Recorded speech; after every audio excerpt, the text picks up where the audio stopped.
Bonsoir à toutes et à tous, bienvenue sur la chaîne pour ce premier entretien en direct. Je suis ravi de vous proposer ce premier rendez-vous. Si vous suivez la Ligue 1 ou même le football européen les saisons précédentes, vous reconnaîtrez forcément la voix de notre première invitée. Elle accompagne toutes vos émotions footballistiques, elle met des mots sur ce qui se passe sur le terrain.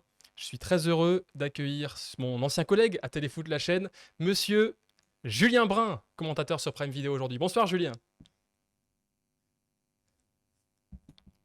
Non. Oui, on se connaît un petit peu et tu peux même redire ton bonjour parce que j'avais pas activé ton son. Voilà, ça c'est D'accord. certains moments techniques. Si ce n'est que ça le problème technique qu'on aura aujourd'hui, je peux vous assurer par rapport à ce qu'on a fait depuis le début pour mettre en place cette discussion, on s'en sort bien. On s'en sort bien. Je vois que tu as une jolie petite véranda d'ailleurs. Tu profites du soleil picard, c'est ça? Non, là, on est plus du côté du bord de mer et il pleut à mort dehors. Donc voilà, c'est juste pour avoir de la belle lumière quoi, Voilà. que je me suis mis là. Bon, on espère que tu nous éclaireras plutôt du coup par ta passion footballistique. Voilà, c'est une merveilleuse transition. Bon, merci beaucoup en tout Brillant. cas Julien de prendre ce moment pour échanger sur ton métier, sur ta passion pour le foot, sur la Ligue 1. On a beaucoup de sujets évidemment à aborder ensemble. J'ai beaucoup de questions à te poser. Le chat, on aura sûrement aussi également. On les prendra à la fin de notre discussion. On va commencer par une question un peu générale sur ta vision de ton métier. Tu décris souvent ta fonction de commentateur comme celle d'un intermédiaire. C'est d'ailleurs dans ta bio sur Twitter. Qu'est-ce que tu entends par là, par ce terme intermédiaire? Alors, c'est à la fois quelque chose pour minorer l'intérêt de mon boulot peut-être, mais pas uniquement. Non, mais c'est simplement pour dire qu'effectivement, on n'est pas les personnages majeurs lorsqu'on est commentateur en télé, j'entends particulièrement.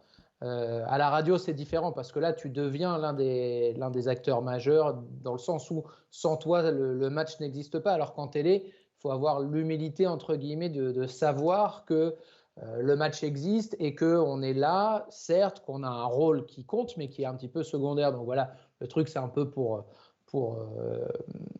expliquer que voilà, on fait partie du spectacle à la télé, mais il faut aussi qu'on sache que le spectacle existe sans nous et qu'on est là pour ajouter un peu de piment, ajouter des informations, de l'émotion, etc.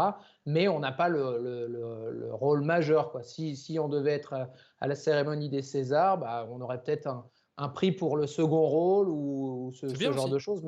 Mais c'est super. Non, mais c'est pour ça que je dis que c'est pas un truc négatif. Et moi, j'adore mon métier et j'adore particulièrement à la télé. Donc, c'est super. Mais il faut juste savoir là où on doit être, à mon avis. Bon, si vous connaissez pas Julien Brun, vous remarquerez souvent beaucoup d'humilité dans ses réponses. Ça commence bien, évidemment. C'est quelqu'un de très simple, Je très parle pas humble que de aussi. moi, hein. Mais bien sûr, évidemment, c'est le commentateur en général. Mais c'est ta vision, Ouais. voilà, ça rejoint aussi ta personnalité, c'est ta vision du rôle. Et donc, quelles seraient les qualités d'un bon commentateur, alors, selon toi? C'est pas facile, ça. Ah bah, j'ai prévu Euh, des questions compliquées, Julien, hein. Si tu pensais que ce serait un long fleuve tranquille, là, comme un match où il se passe Non, mais rien. je pensais pas avoir. Je pensais que je discutais avec quelqu'un avec qui je m'entendais bien, j'allais dire un Ouais, mais non. pote et tout. Et je me retrouve face à un DRH, c'est Tu sais, on compliqué. est, on Mais est, on est plus collègues, Julien, c'est fini, ma bienveillance. Ça y est, je suis parti. non, mais blague à part, ouais, les qualités, bah, déjà, je pense qu'il faut.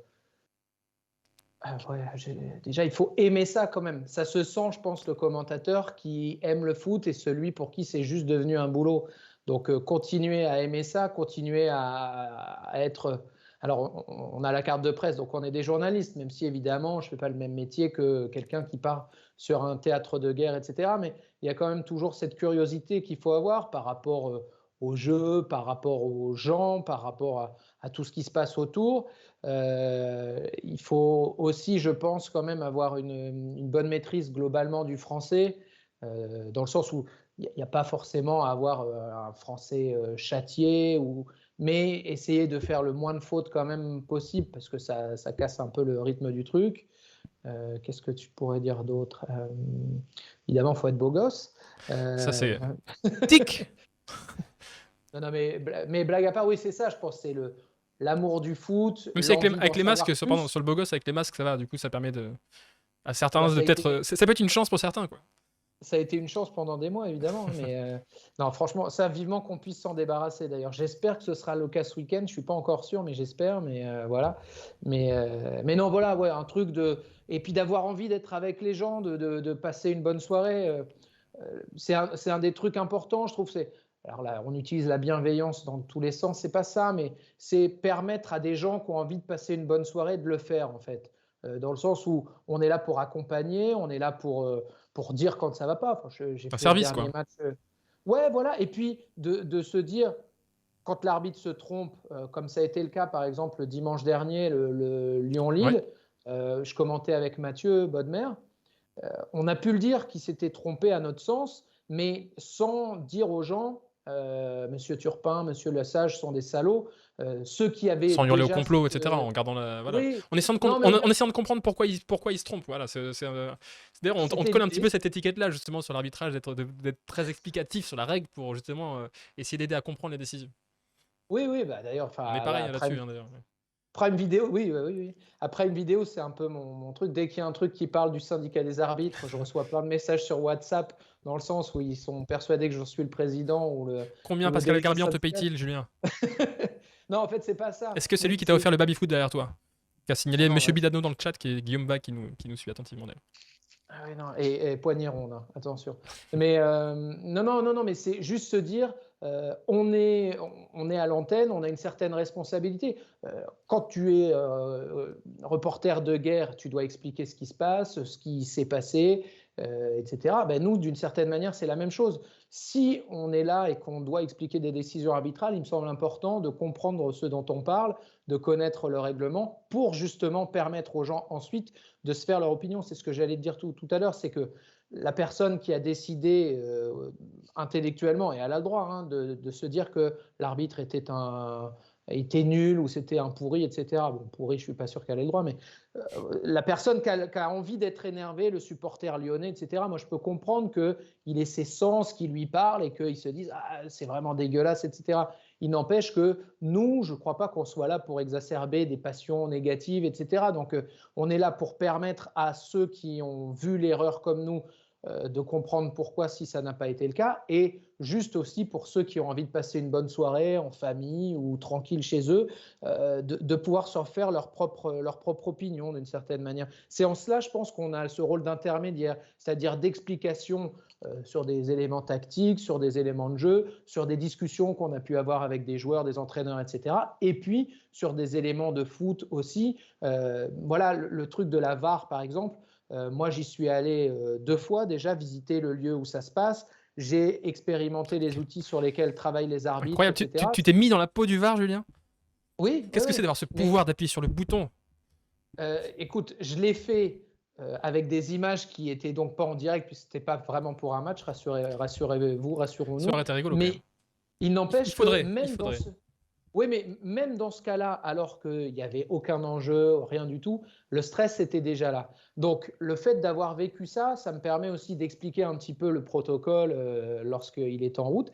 Et mine de rien, ça permet aussi, je sais que Benoît Chéroux, par exemple, il était là lorsqu'on a fait la visite. Maintenant, je sais qu'il comprend aussi mieux Mm. la manière dont ça fonctionne. Donc, moi, ayant eu la chance de pouvoir participer à cette chose-là, je me dis, mon rôle, c'est d'expliquer. Alors, évidemment, quand il y a une erreur, selon nous, comme on a pu le penser dimanche et qui a été validé, entre guillemets, ensuite par Pascal Garibian le lendemain, on le dit, mais on peut quand même encore garder un peu de contrôle. Mm. Et je te dis encore une fois, moi, je ne suis pas là pour dire aux gens de s'énerver. Je suis pas là pour. Enfin, je pense que chacun est libre de le faire. Nous, on est là pour dire ce qui se passe, pour amener de l'émotion, des choses, etc. Mais on n'est pas des. Je ne suis pas là pour dire aux gens ce qu'ils doivent Mm. absolument penser. Voilà, c'était la parenthèse arbitrage. Promis, Julien, on n'en reparlera plus. T'as raison. Non, on peut en plus, il n'y a pas de souci. Reprends tes esprits, hydrate-toi bien après cette parenthèse arbitrage. Monsieur Bidano, qui est donc Guillaume Vague, nous dit prochaine étape pour toi, du coup, devenir chauve. À ce moment-là, on sera convaincu du coup qu'en effet, tu es vraiment de la corporation des arbitres à ce niveau-là. Franchement, s'il y a bien un truc qui risque pas de m'arriver dans l'année qui vient, c'est ça. Dans A l'année, ok. priori. Je me disais à Naturellement, quelle quoi. échéance t'allais mettre en avant, mais ouais. Logiquement, ça doit passer à peu près. On sait jamais quoi, qu'en 2022, il peut se passer beaucoup de choses encore. Non, mais pour ça, je dis Naturel. naturellement. Tu comparais aussi dans une interview le rôle du commentateur à celui de chef d'orchestre, avec tous les éléments, les composantes du match à gérer. Raconte-nous un petit peu comment tu gères justement toutes les choses qui entrent en compte dans la retransmission d'un match au moment où toi tu es aux commandes, aux commentaires.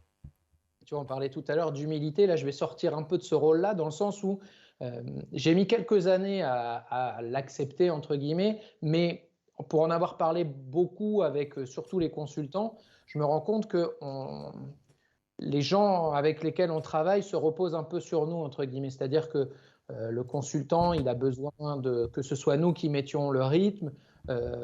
le journaliste ou le consultant bord de terrain aussi. Disons que nous, on a des éléments qui nous arrivent et c'est à nous de les mettre un petit peu en forme. C'est-à-dire que, pardon, il y a mon propre discours, il y a ce que peut dire le consultant, il y a ce que va dire la personne qui est en bord de terrain, il y a le son du stade, et c'est à nous, en direct, de le mettre en musique d'une certaine manière, c'est-à-dire que de savoir quand il faut rajouter du rythme, quand on se rapproche des 20-30 derniers mètres, quand il faut laisser la parole au soliste, c'est-à-dire le consultant, quand il faut passer la parole à l'autre soliste qui peut la prendre aussi, hein, le porte-terrain, et quand il faut aussi savoir se taire, quoi.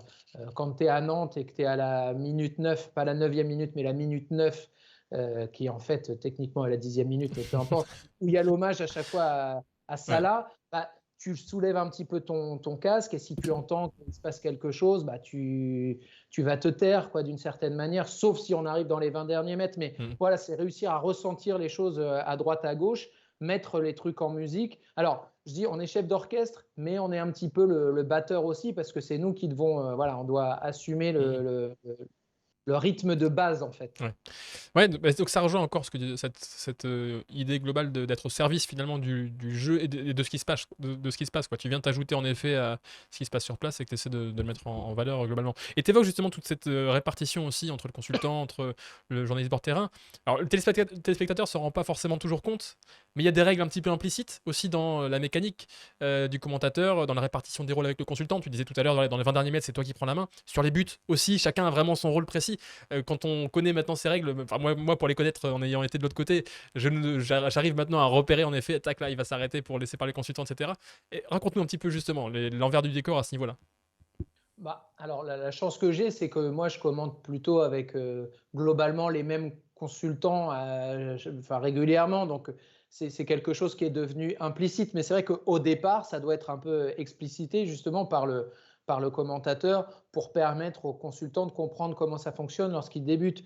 En gros, on peut dire qu'on est dans une discussion lorsque le jeu évolue entre les 30 mètres d'un côté et les 30 mètres de l'autre où là, il y a une sorte de liberté globale, notamment lorsqu'il y a des arrêts de jeu, où le consultant peut parler, le journaliste, le bord-terrain, etc. En revanche, quand l'action accélère et qu'effectivement on est dans les 30 derniers mètres, là, il faut absolument, entre guillemets, laisser la parole au commentateur descriptif, entre guillemets, c'est-à-dire moi. Donc là, tu accélères ton débit, tu décris vraiment ce qui se passe dans la surface et à la fin de l'action ou au moment du but, tu lâches la petite punchline, la phrase, le truc, et assez rapidement, au bout de, je sais pas, entre 5 et 10 secondes, tu te tais. Comme ça permet soit de profiter du son du stade, soit, alors, on fait ça aussi pour quand il y a des grands formats, c'est-à-dire des résumés du match qui sont faits avec les commentaires du match. Ça permet, ces cue points, à ces moments où on s'arrête en début d'action et à la fin de l'action, de faire des résumés. Et puis surtout, ça permet à ce moment-là aux consultants de revenir sur ce qui s'est passé. Souvent, on dit qu'en gros, moi je commente le live et le consultant commente les ralentis. C'est un petit peu caricatural, mais ça ressemble quand même à ça, ce qui lui permet, lui, d'être dans un rôle beaucoup plus analytique, alors que moi j'ai fait du descriptif, et ce qui nous permet surtout de ne pas parler en même temps. Un consultant qui va reprendre la parole trop vite, il va casser ma punchline, je vais être un peu déçu. Et inversement, si moi je suis trop long, je Ouais. vais lui couper sa capacité d'analyse puisqu'il y aura moins de temps derrière. Donc, faut trouver les réglages. Mais en fait, je me rends compte que vraiment, je te parlais d'implicite tout à l'heure, quand je suis avec Mathieu Bodmer ou Benoît Chéroux, ceux avec lesquels je commente le plus souvent, sincèrement, il n'y a même pas, enfin, on se regarde même pas, enfin, c'est vraiment naturel. En revanche, quand tu es avec quelqu'un avec qui tu as un petit peu moins commenté, souvent les 1, 2, 3 premiers matchs, tu as tendance à être un petit peu plus tactile justement pour dire ah bah tiens, attends un petit peu, je vais te laisser la place ou faire un geste ou faire un petit coup un petit coup de coude ou des choses comme ça, quoi. Donc on est plus là-dessus. Et puis ça c'est avec le consultant et avec le journaliste bord terrain. Il y a aussi moyen de lui parler. Souvent j'ai des clés d'ordre en fait avec lesquelles je peux parler, soit avec le consultant, soit avec le réalisateur, soit avec le chef d'édition et avec le journaliste bord terrain. Et là, par exemple, si je sens que ça chante beaucoup, et je peux parler de temps en temps au journaliste bord terrain en disant dis rien, là, on va profiter du son du stade ou ce genre de choses. Mais Il y a des choses qui sont implicites, d'autres un peu plus explicites, mais effectivement, c'est assez calibré quand même d'une certaine manière.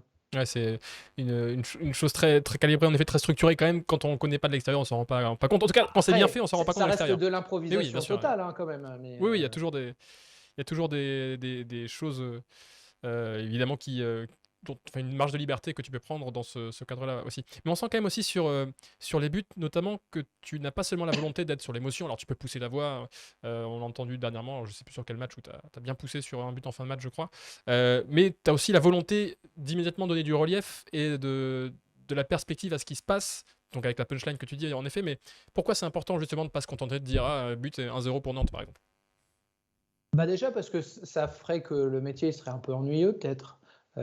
Enfin, pour moi, on a envie de se challenger, de faire des trucs un peu nouveaux, etc. Donc, si tu te retrouves juste avec un commentaire à trous, c'est un peu barbant d'une certaine manière. Si à chaque premier but, tu dis l'ouverture du score, à chaque but du 1 Sachez que c'est un partout, mot c'est une l'égalisation. expression qui est bannie dans certaines rédactions d'ailleurs. Ah mais non, mais c'est très bien que ce soit banni d'une certaine manière. Mais euh, voilà, c'est par envie personnelle de faire des choses un petit peu différentes, par le fait aussi parfois de se dire, ah bah tiens, ce but-là, il change un truc au classement, et tu peux le dire à ce moment-là. Et il y a des moments, à contrario, où je pense qu'il faut complètement oublier, au contraire, tu vois, ce truc de mise en perspective, juste pour profiter de la beauté de la chose. C'est-à-dire que tu as un but incroyable. Si tu dis ça fait 2-1 et ça permet à Saint-Etienne, machin, c'est un peu naze dans le sens où tu as envie d'autre chose, tu as envie d'un truc plus sexy. Et puis tu te dis, si c'est le plus beau but de la saison et qu'à la fin de la saison, on dit Wabi Kazri qui marque ce but de loin, ça fait un partout, je sais pas quoi. C'est un peu nul. Il faut aussi penser parfois à ce que le but va devenir, c'est-à-dire qu'il va être repris dans des best-of de fin de saison, des machins, etc. Et tu dis, rien qu'en lui-même, tu t'éclates sur ce but-là, tu t'enflammes et tout. Hop, tu fais ton petit Q-point dont je parlais, tu laisses le consultant prendre, et là, tu peux donner ton info, quoi. Tu peux dire, ah bah justement, Saint-Etienne, grâce à ce but, sort de la zone de relégation. En fait, il faut savoir, en fonction du moment, en fonction de la beauté du geste, etc., réussir à doser si tu vas dans la mise en perspective, si tu vas dans l'émotion, ou si tu vas juste dans le geste pur, quoi. Donc, là, encore une fois, là, tu n'es plus le chef d'orchestre, mais tu deviens le DJ. Tu as vu, j'ai que des métaphores Ouais, c'est beau. musicales. Ça, c'est le sens de la punchline, elle est là aussi, le sens des métaphores, le sens du bon mot aussi. Ça se retrouve dans ton commentaire aussi, évidemment.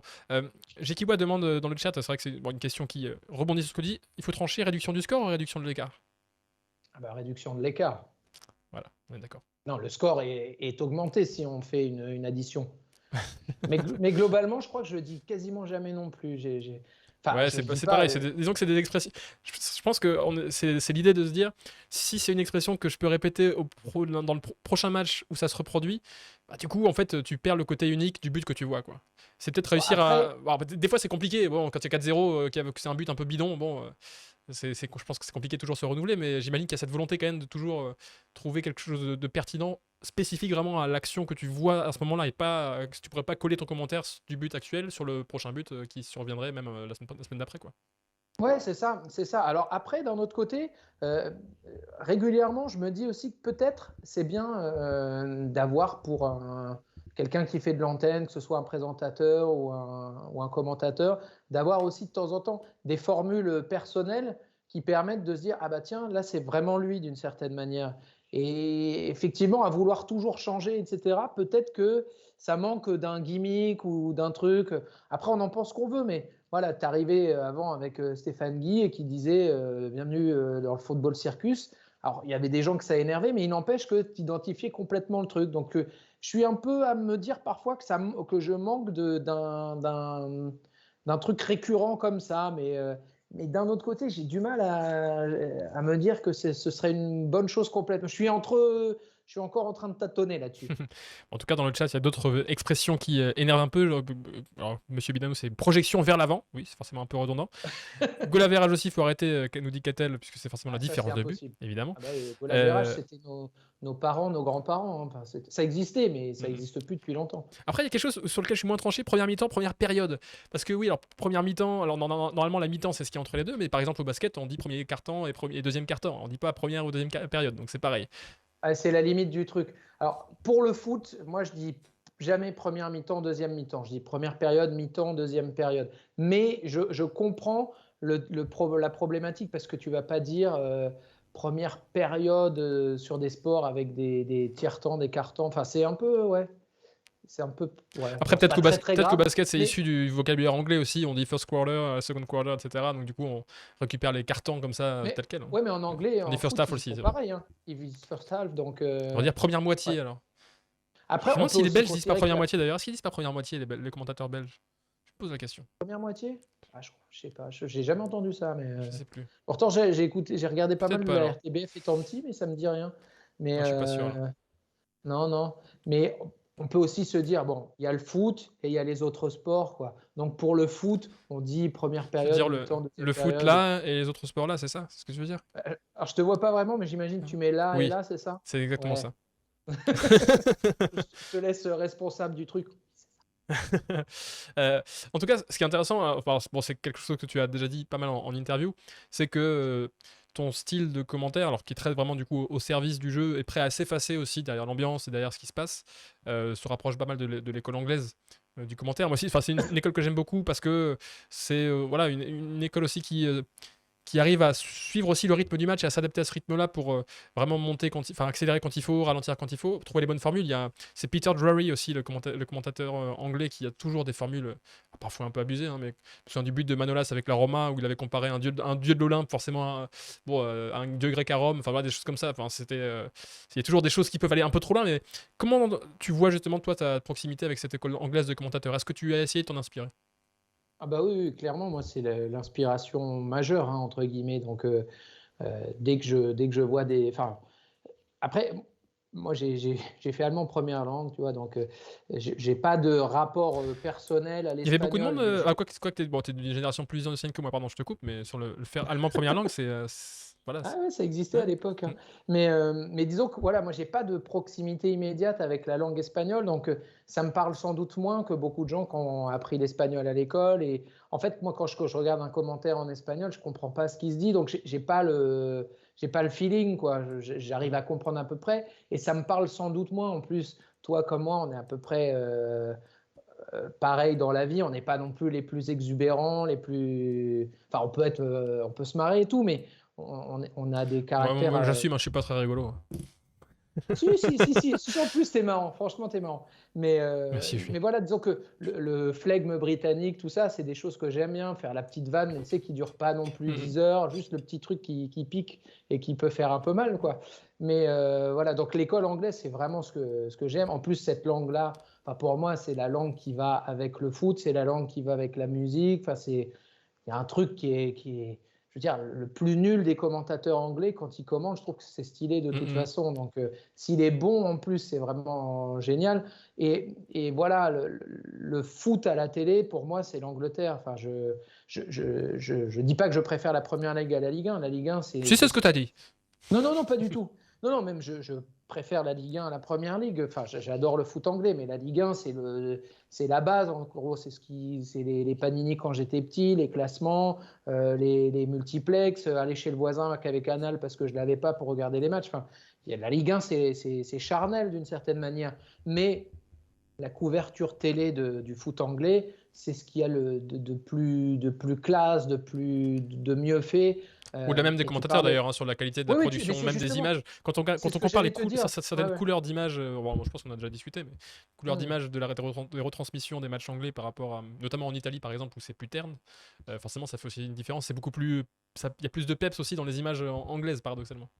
Oui, et alors, paradoxalement, Enfin, par ou rapport à pas ça, tu as paradoxalement. aussi moins de rythme dans la réalisation. Ouais. Donc, dans le sens où les réalisateurs restent beaucoup plus sur des plans larges. En fait, moi, ce que j'aime en Angleterre, c'est ce que tu disais tout à l'heure, c'est d'accompagner le rythme du match. Les commentateurs le font dans le sens où ils savent avoir le rythme vers la fin d'action dans les 20 derniers mètres. Sur le but, avoir la punchline qui frappe vraiment bien. Et le reste du match, c'est la réalisation, elle est comme ça aussi. Si le match est un peu mou, la réalisation sera assez molle, où il y aura souvent, enfin là je fais la caméra qui fait l'angle le plus large en fait, et le plan large, suit le jeu et tu vas rarement voir un gros plan. Quand il y a une contre-attaque, tu restes sur le plan large pour voir les solutions qui sont là pour le porteur de balle. Je trouve que ce qui est bien en Angleterre, c'est que la réalisation, le commentaire sont là aussi des intermédiaires entre le foot et le public. Et c'est ce qui me plaît vraiment et j'aime bien quand on est sur ces bases-là. Et tu essaies justement d'en discuter avec les réals français, justement pour les sensibiliser. Oui, Parce que, oui, alors, ils ont parfois alors déjà d'autres influences. Certains, alors, dans des interviews, essaient de se rapprocher un peu du côté cinéma. Donc forcément, à partir du moment où on veut réaliser un match de foot comme un film de cinéma, on est sur d'autres enjeux et d'autres envies, forcément. Mais comment, voilà, tu juges aussi la façon dont les matchs sont réalisés en France? Alors certains sont un peu mécontents sur le chat de cet aspect-là. Mais voilà, je pense qu'en plus, il en faut un peu pour toutes les appétences aussi dans la manière de suivre le foot, quoi. Oui, oui, bien sûr. Et en plus, on a des réalisateurs complètement différents. Enfin, vraiment, il y a des styles différents. Après, je pense que en Angleterre, on a plus, d'une certaine manière, des techniciens qui sont réalisateurs et qui aiment le foot avant d'aimer la télé, d'une certaine manière. En France, souvent, on a plus des réals qui aiment la télé et qui font du foot un produit pour la télé. Ce qui a des avantages dans le sens où, en Angleterre, pour être honnête, parfois, ça manque aussi un peu de chaleur sur les réactions sur le banc ou sur des réactions de public mais moi, je considère qu'une fois que le jeu est reparti, on doit être sur le jeu. Et ça, ils le font vraiment bien. Nous, on a tendance parfois, moi, il y a des fois, je suis au com, mais c'est vraiment pas systématique. Hein. Mais de temps en temps, où tu es en train de commenter, tu vois le jeu qui est reparti. Et sur ton écran, C'est tu vois encore en qu'on est encore ralenti, sur ouais. un ralenti. Et tu te dis, je dois commenter quand même ce que les gens voient, parce que tu ne peux pas être complètement décalé par rapport au truc. Et tu sors du ralenti, on est sur une faute. Toi, tu l'as vu d'un œil, mais tu ne l'as pas complètement vu parce que tu devais parler de ce qu'il y avait à l'écran. Et tu dis, on a perdu toute une partie du match. Enfin, il y a une partie du match qui est Mhm. aveugle, en fait. Et c'est un peu dommage. Mais encore une fois, ce n'est pas le cas de tout le monde. Mais il y a cette volonté de faire d'abord un produit télé avant de faire un produit sportif pour beaucoup de réals. Mais ce qui fait qu'on a, franchement, des très belles réals dans le sens où il y a on a vraiment des beaux ralentis, des choses, etc., que tu vois moins sur le direct sur les matchs anglais, qui, en revanche, sont utilisés parce qu'ils en ont aussi. Hein, ils ont des caméras, des super cadreurs, etc. Mais ces images-là, ils les utilisent souvent beaucoup plus pour leurs magazines, d'après-match, Mhm. ce genre de choses et tout. Alors que nous, on a tendance à les intégrer plus au match. Ouais, alors qu'en effet, il y a aussi d'autres canaux après qui sont disponibles pour les médias hors du, Voilà, du voilà. match pour pouvoir les utiliser sur les magazines. Mais RMC Sport les utilise très bien, notamment sur ses films de Champions, par exemple. c'est vrai, mais on a des très bons réals hein, en France, sincèrement. C'est pas pour faire de la Tu lèche dis aux ça mecs, pour mais pouvoir vivre des non, bons week-ends non, de Ligue 1 d'ici la fin de saison. non, non, pas du T'es tout. obligé. Mais il y a vraiment des mecs qui sont très bons. Après, effectivement, il y a parfois une surabondance de plans d'une certaine manière, à mon goût. Mais quand j'en parle, il y a d'autres commentateurs qui vont dire bah non, c'est bien de revoir l'action, etc. Moi, j'ai tendance à penser qu'une fois que tu as vu deux ralentis, c'est bon, on passe à la suite, quoi. Ah, tout dépend de Mais l'action après, quoi. C'est toujours pareil. oui, Des oui, fois, voilà. Ouais. on va avoir beaucoup de ralentis sur une action qui ne le mérite pas nécessairement, notamment sur les fautes d'ailleurs, Oui. qui gâchent des reprises de jeu. Et parfois, bon, on peut se permettre sur une belle action collective de prendre le ralenti un peu plus loin, ce qui n'est pas toujours le cas aussi. Bon, c'est toujours une Et puis de prendre la sensibilité. décision de retourner sur le direct quand le jeu a repris. Ouais, Mais ça, il y en a quand même qui le font. Hein. Faut bien sûr. pas. Voilà, c'est On les pas. met pas tous dans Non, la non, même, non. dans la même catégorie. Tu évoquais les consultants tout à l'heure. Alors, en effet, je trouve que pour en avoir côtoyé quelques-uns aussi, ils n'ont pas tous le même profil, pas forcément en termes de passé, de joueurs, etc., ou d'entraîneurs, mais en termes de profil de leur approche du foot. Tu vas en avoir des très passionnés, très minutieux sur le jeu, d'autres qui vont être plus sur du vécu, etc. Toi, quel est le profil que tu préfères en complément de ton commentaire?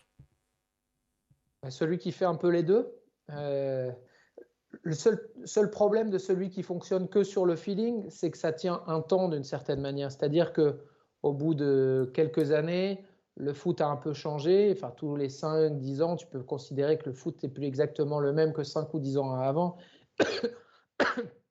Pardon. Et si tu ne restes que sur du ressenti, du feeling d'anciens joueurs, tu risques au bout d'un moment de te retrouver un petit peu décalé par rapport à ce qui se fait.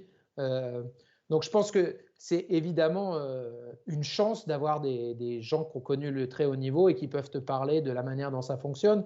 Mais si tu restes que sur cet acquis-là, d'une certaine manière, tu perds de l'intérêt au bout d'un moment, quel qu'ait été ton niveau, ton expérience, etc. Donc, je pense que vraiment, il faut avoir ce truc-là. Et là, c'est à nous aussi souvent d'aller les chercher parce que souvent, les consultants, et surtout ceux qui bossent par ailleurs, n'osent pas parler de leur propre ressenti d'une Mm. certaine manière. Ceux qui vont le faire directement, souvent, ce sont ceux qui travaillent pas beaucoup et qui se servent uniquement de cette béquille-là d'une certaine manière. Mais ceux qui bossent beaucoup par ailleurs, il faut aller les chercher là-dessus. Et autrement, de manière plus prosaïque, c'est vrai que d'avoir quelqu'un qui est à côté de toi et dont tu sais qu'il a vu les matchs du week-end, qu'il a vu les matchs du week-end précédent, qui s'est intéressé, qu'il a passé un coup de fil à un membre du staff qui connaît pour savoir comment ça fonctionne, etc. C'est un plus indéniable. Évidemment, moi, je ne demande pas à ce que le consultant il ait des statistiques, des trucs, etc. Là-dessus, c'est plutôt mon rôle, entre guillemets, de préparer ce genre de choses. En revanche, qu'ils puissent te dire, ah bah tiens, ils font le même type de changement tactique à peu près au même moment que la semaine dernière, bah là, tu te dis, moi, je l'avais vu, mais parfois, je ne le vois pas, ou parfois, je m'en souviens plus. D'avoir quelqu'un à côté de toi dont tu sais qu'il est capable de te dire ça, ou bien de te dire, je ne sais pas, Honora, bah voilà, à ce moment-là, il y a 3 matchs contre Lens, il est déjà passé de l'autre côté, etc. C'est des choses qui te permettent aussi d'avoir une crédibilité globale pour ton match, pour la chaîne, et tu te dis, effectivement, ça c'est vraiment précieux. Et franchement, là, sur Prime Video, comme c'était le cas d'ailleurs avant à Téléfoot, on a la chance d'avoir vraiment des consultants qui ont à la fois ce double truc, c'est-à-dire d'être dans les 5 ou 10 ans après leur carrière, et pour la plupart d'entre eux, ce qui leur permet d'être vraiment pertinent par rapport à ce qu'ils peuvent ressentir, ce qu'on peut ressentir, et d'avoir ce côté bosseur. Enfin, pour ceux que tu as connus avec moi, Mathieu Bodmer et Benoît Chéroux, Benjamin Nivet, ces mecs-là, c'est vraiment très difficile de les prendre à défaut C'est clair. sur le foot, sur les infos, sur Même les le petit choses jeune comme qui ça, sort, quoi. qui débute avec son numéro 33, ils vont savoir dire, enfin, notamment Mathieu, qui est, bon, Bien sûr, Mathieu ouais. est un collab aussi sur tous les jeunes qui sortent, il peut dire son profil directement, son point fort, ses qualités, son poste, ce qui n'est pas toujours évident non plus alors, tu essaies de préparer ton match aussi au maximum en amont, mais voilà, il y a toujours des choses que tu découvres si Oui, bien il n'y a pas sûr. joué en pro, quoi.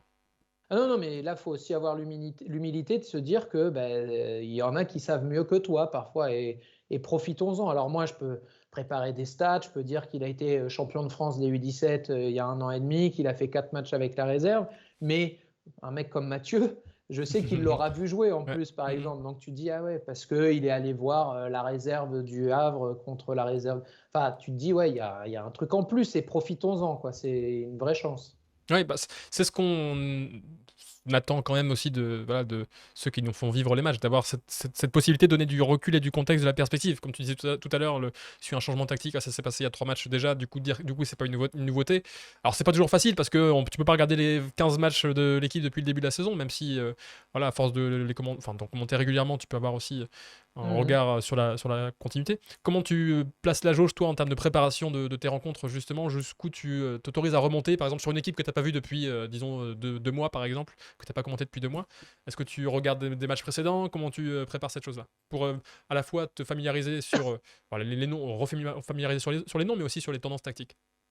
Alors après, une équipe que j'ai pas commentée depuis 2 mois, je l'ai vu jouer quand même Mhm. entre-temps. Donc, euh, moi, j'essaye de regarder. Alors, je te dis pas que je regarde les 10 matchs intégralement toutes les semaines, mais je pense qu'en intégralité, j'en regarde entre 6 et 7 entre le direct et des rediffs. Parce que je regarde déjà les deux que je commande, je les regarde quand même un petit peu. Je regarde les deux autres qui sont sortis du enfin même les 4 autres qui sont sortis du multiplex. Ouais, je les regarde tous. Et je regarde souvent le multiplex. Le match qui est souvent le plus difficile à voir pour moi, c'est le dimanche 17h. Celui-là, il est plus. Parce que soit j'ai commenté à 13h le dimanche et je suis déjà dans le train, etc. Soit je commente le soir Mhm. et donc je suis soit au stade, soit en train de finir de préparer mes trucs. Donc celui-là, c'est le plus dur à voir. Mais euh, en gros, il y a enfin, une équipe qui passerait complètement au travers du tamis de ce que je mate, c'est vraiment rare. Mais voilà, si je sais que je vais commenter une équipe le week-end, aujourd'hui quand même avec les plateformes, avec Prime Video, avec MyCanal, etc., tu as quand même la possibilité de revoir les matchs précédents. Donc là-dessus, c'est quand même relativement aisé de le faire. Donc ça arrive, franchement, ça arrive jamais qu'il y ait une équipe que j'ai pas vue du tout. C'est plus problématique souvent pour les équipes qui sont promues de Ligue 2 sur le début du championnat parce que j'avoue qu'entre les déplacements, les trucs, etc., la Ligue 2, je regarde en gros le match du lundi soir. Mais le week-end, j'ai vraiment pas le temps et je vois moins de Ligue 2 que ce que j'en voyais avant. Aujourd'hui, là, avec 2 matchs sur site par week-end, c'est quasi impossible de pouvoir tout voir. Mais je ne dis pas que je les ai jamais, mais je te dis, je regarde souvent le match du lundi soir, mais j'ai une vision, pardon, vraiment plus parcellaire de ce qu'est une équipe qui monte de Ligue 2 en Ligue 1, souvent par rapport aux équipes qui étaient en Ligue 1 ou qui le sont ensuite dans la saison. Après, il y a d'autres manières de suivre aussi des équipes en lisant l'équipe pratiquement tous Non, les mais jours, des choses comme ça, donc ça c'est clair aussi, non, ça, mais ça, ça fait compléter. ça c'est C'est la évident. base. Hein. Moi, l'équipe, je lis tous les matins avant de me lever toutes les pages football de A à Z chaque matin. Je sais pas, Ton je journaliste lis sur préféré, foot. alors celui que tu préfères, dont tu préfères lire les articles dans l'équipe. Waouh! Comme ça, là, allez. Bah, franchement, alors ça ne sera pas très original, mais Duluc, il a quand même un truc dans l'écriture. Hein. Après, sur le fond, je sais que de temps en temps, j'entends ah ouais, je suis pas d'accord avec lui, ou peut-être qu'il va trop tard sur la lutte contre la VAR, etc. Enfin, entre guillemets. Mais il y a quand même une. En fait, ce qui est marrant en plus avec Vincent Duluc, c'est que tu vois le papier, tu dis ah purée, c'est vachement chiadé et tout, et tu vois comment il bosse, et il est. Enfin, moi, franchement, je l'ai regardé même à Lyon là, ce dimanche. Il m'a pas vu, mais je regardais comment il était. Il était vraiment extatique sur sa machine, etc. Alors, avec un truc qu'il fallait rendre dans la seconde. Et je sais qu'il écrit d'une traite quasiment. Quoi. Donc là-dessus, tu te dis, ah ouais, les mecs, ils ont quand même le sens de la formule, le sens du bon mot, d'un esprit synthétique, etc. Et il y a quelque chose d'impressionnant. Après, c'est pas le seul. Hein. Il y a des tas de mecs très bons à l'équipe. Moi, je sais qu'il y a une équipe bashing qui existe parfois. Moi, je n'ai pas honte de dire que c'est sans doute ma source d'information numéro 1. Enfin, en tout cas, c'est le socle, quoi, la base du truc. Après, quand je. De toute façon, il y a aussi des très bons journalistes sur le site qui écrivent sur la tactique, sur l'équipe parfois aussi. Oui, bien sûr. Après, notamment moi, hein, c'est pour ça que je disais ça.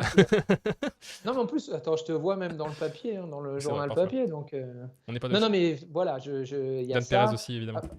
Après, des sources d'information, tu en as quand même un paquet aujourd'hui. Je sais que quand je fais une équipe, bah, j'essaie de lire les 2-3 jours précédents aussi le journal de presse quotidienne régionale du coin où je fais des équipes dont je sais que je vais les commenter, etc. Quoi. Donc il y a une source multiple d'infos, mais il n'empêche que je sais que le matin, bah voilà, je suis sur ma tablette et boum, le premier truc que je fais, c'est télécharger l'équipe et le dévorer, quoi. Alors j'avais lu dans une interview que ton premier match commenté c'était en 2005. Alors tu dis que c'était un match de Boro avec un doublé de Viduka. Est-ce que tu te souvenais plus du match? Est-ce que tu te ressouviens un peu mieux ou pas? Parce que j'avais regardé différents matchs possibles. Je sais pas, on m'avait dit un truc, c'est peut-être Blackburn ou un truc comme ça. Alors j'ai regardé justement, je suis allé enquêter pour t'aider à te rafraîchir la mémoire. Il y avait un Boro Birmingham de septembre 2004. Est-ce que ça peut être ça? Où il met un doublé. Sinon il y avait un Boro Manchester City de décembre 2004. Viduka avait un doublé. Sinon, il y avait un Birmingham Middlesbrough de août 2005. Je pense que c'est ça. Avec un troisième but de Franck Kedru, peut-être alors. Ah là, je l'ai plus. Parce que la compo de Boro ce jour-là, elle est magique quand même. Il y a donc Schwarzer dans les buts, il y a Eyogu, Southgate, Kedru, Reiziger derrière, Georges Boateng, Morrison, Ray Parlour, Stuart Downing au milieu de terrain, et devant c'est Hasselbank et Marc Viduka. Pas mal pour une première quand même. Franchement, c'est énorme en fait. Ouais. Si c'est celui-là. Ah ouais. Non, mais c'est ça. C'était en première ligue, c'était pas en Coupe d'Europe, parce qu'après il y avait un match face à Dnipropetrovsk. Non, c'est en première ligue. Ouais. C'était contre qui tu m'as dit, pardon? Le match c'était un match d'Europa League, je crois, contre Dnipropetrovsk, sinon. Mais non, mais en 2005, en août 2005, c'était contre Birmingham. Bon, voilà. Bah, je le saurai maintenant. Bon, bah cool. C'est pour t'aider à être plus précis sur les prochaines interviews comme ça. Si je peux te rendre service à ce niveau-là. Ouais, faudrait que je note ça, mais non, c'est beaucoup trop tard. J'aurais dû le faire au début de carrière. Mais justement, est-ce que t'as encore du stress aujourd'hui? Après, ça fait quoi du coup? Ça fait 17 ans tu fais ça? Est-ce que tu as Ah, je- encore un petit stress au moment où la lumière rouge s'allume devant la caméra ou pas? Parce que là, moi par exemple, moi j'ai toujours quand même un petit stress. Alors j'ai moins d'expérience que toi, mais rien que cliquer sur commencer le streaming sur Twitch, là, il y a quand même toujours un petit truc, hein. euh, il y a plus. Mais alors, c'est pas non, c'est pas du stress, c'est vraiment de l'excitation, dans le sens où je suis super content. Je sais pas si tu regardes, bah oui, tu regardes forcément pas mal Prime Video, mais tu vois, nous, Je il suis y a, il y a une scotché. sorte de routine musicale, tu sais. Mhm. Tu as d'abord le décompte avec une musique, après tu as le générique de la Ligue, après tu as la musique de Jane, là, avec Makeba, Makebella. Du coup, Et donc, ça te met dans ton match, quoi. je te jure que c'est vrai en plus. À chaque fois, tu vois, je danse, machin et tout. Et je vois même maintenant, parce qu'on se voit les uns les autres, quand je vois en bas, souvent, il y a Thibault Leroll ou Karim Benani ou Saber. Et je les vois et ils dansent aussi un peu. Tu vois, il y a un truc de. On se met dedans avec ça, tu vois. Donc, c'est vraiment de l'excitation positive. Après, j'ai eu récemment des petits coups de. Pas de stress, mais de trucs où tu. Enfin, si, un peu de stress.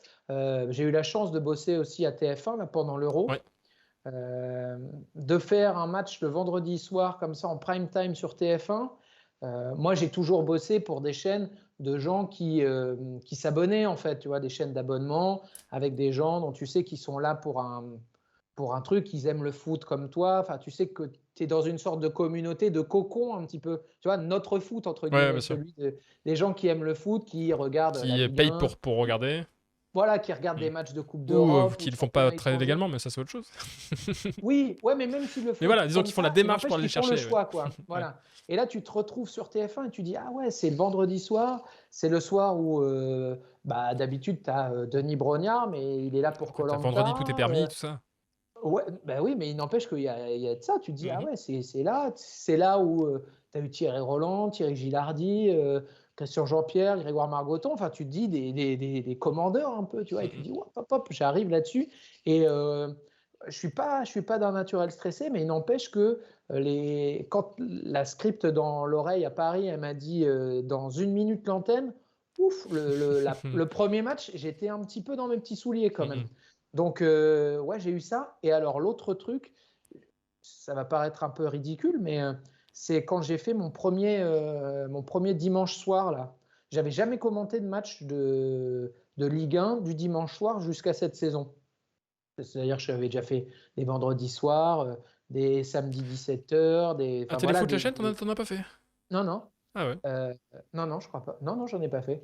Donc, j'ai fait mon premier dimanche soir là, cette saison et j'étais pas en stress complet, mais j'avais un truc à me dire, ah Mhm. ouais, là, tu fais le dimanche soir, quoi. Il y a un truc, ouf. Et mine de rien, bah, tous les dimanches soirs que je fais, il y a un petit, quelle que soit l'affiche, il y a un truc qui est différent par rapport au même match ou l'équivalent, même si c'est le vendredi soir. Je suis super content, hein, c'est pas ce que je veux dire. Je ne dis pas que j'exige de ne faire que des dimanches soirs, mais il y a un truc où tu te dis, le dimanche soir, tout le monde a joué, tout le monde regarde le dernier match. Mhm. Enfin, il y a un truc où tu te dis, il y C'est a le une rassemblement saveur du monde de foot, ouais. particulière. Mhm. Ouais, un peu. Et même tu le Même les sens. amateurs aussi ont joué l'après-midi éventuellement, et donc c'est le match qu'ils peuvent regarder. Voilà, et tu te dis, ce match-là, le public, il y a un truc en plus. Enfin, je t'assure, il y a un petit truc différent, quoi. Mais j'imagine que quand tu regardes, même, bon, toi, je sais que tu regardes le foot avec le truc de la tactique, de se dire quel truc. Non, mais je t'ai vu de bosser, c'était une machine, hein. Mais il n'empêche que tu dois quand même avoir un petit cœur qui bat. Et tu vois ce que je veux dire par Ouais, bien rapport sûr. à Ouais, que oui, ce soit une pièce différente. ouais, c'est Et clair. ben, je pensais pas qu'en bossant, ça ferait la Mhm. même chose. Et ben, en bossant, il y a un goût différent aussi. C'est Alexis demande marrant. si si tu compares un match de Champions du mardi ou mercredi, alors pas nécessairement un match de à élimination directe, mais par rapport à un match de poule de Champions par exemple, est-ce que c'est sur le même niveau? Ah bah ouais, Mhm. carrément, hein. Au moins, hein, franchement. Ouais, ouais. Ah oui, oui, oui, oui. Ouais, ouais. En tout cas, n'hésitez pas à continuer à vous poser vos questions sur le chat, je les note, on en parlera quand je serai arrivé au bout de ma longue liste de questions, peut-être que certaines se rejoindront justement. Euh, on évoquait donc le premier match que tu as commenté en 2005. Julien, depuis, tu as connu beaucoup de rédactions. Alors, tu me dis si j'en ai oublié, Eurosport, RFI, Canal+, beIN Sport, Téléfoot La Chaîne, Prime Vidéo maintenant. C'est complet? Ouais, j'ai fait aussi des matchs sur NT1 à l'époque, figure-toi, qui est Ouh, devenu TFX depuis. d'accord. Donc, Voilà, donc tu as une belle carte de visite non, bien mais remplie. j'en ai fait quelques-uns seulement, c'était Mais alors, au début de la TNT. quel regard tu portes justement sur l'évolution du paysage? C'est une vaste question, attention, hein. Sur l'évolution du paysage audiovisuel sur le foot, particulièrement en France. Notamment, donc, du coup, à la télé, que tu as connu principalement, même si RFI, c'est pas la télé. Euh, Bah, on est sur des usages un petit peu différents d'une certaine manière. C'est-à-dire que, par là, on le voit avec Prime Video, on est plus sur une chaîne linéaire qui diffuserait des images et des programmes 7 jours sur 7, 24 heures sur 24, dans le sens où on fait partie d'une offre culturelle, enfin oui, culturelle, dans laquelle les gens peuvent choisir à tout moment de regarder du cinéma, des séries, des choses, etc. Et donc, il y a sans doute moins besoin euh, de, de combler le vide d'une certaine manière. C'est-à-dire que le direct, ça a toujours été la force majeure du sport, mais là, ça l'est plus que jamais, je pense.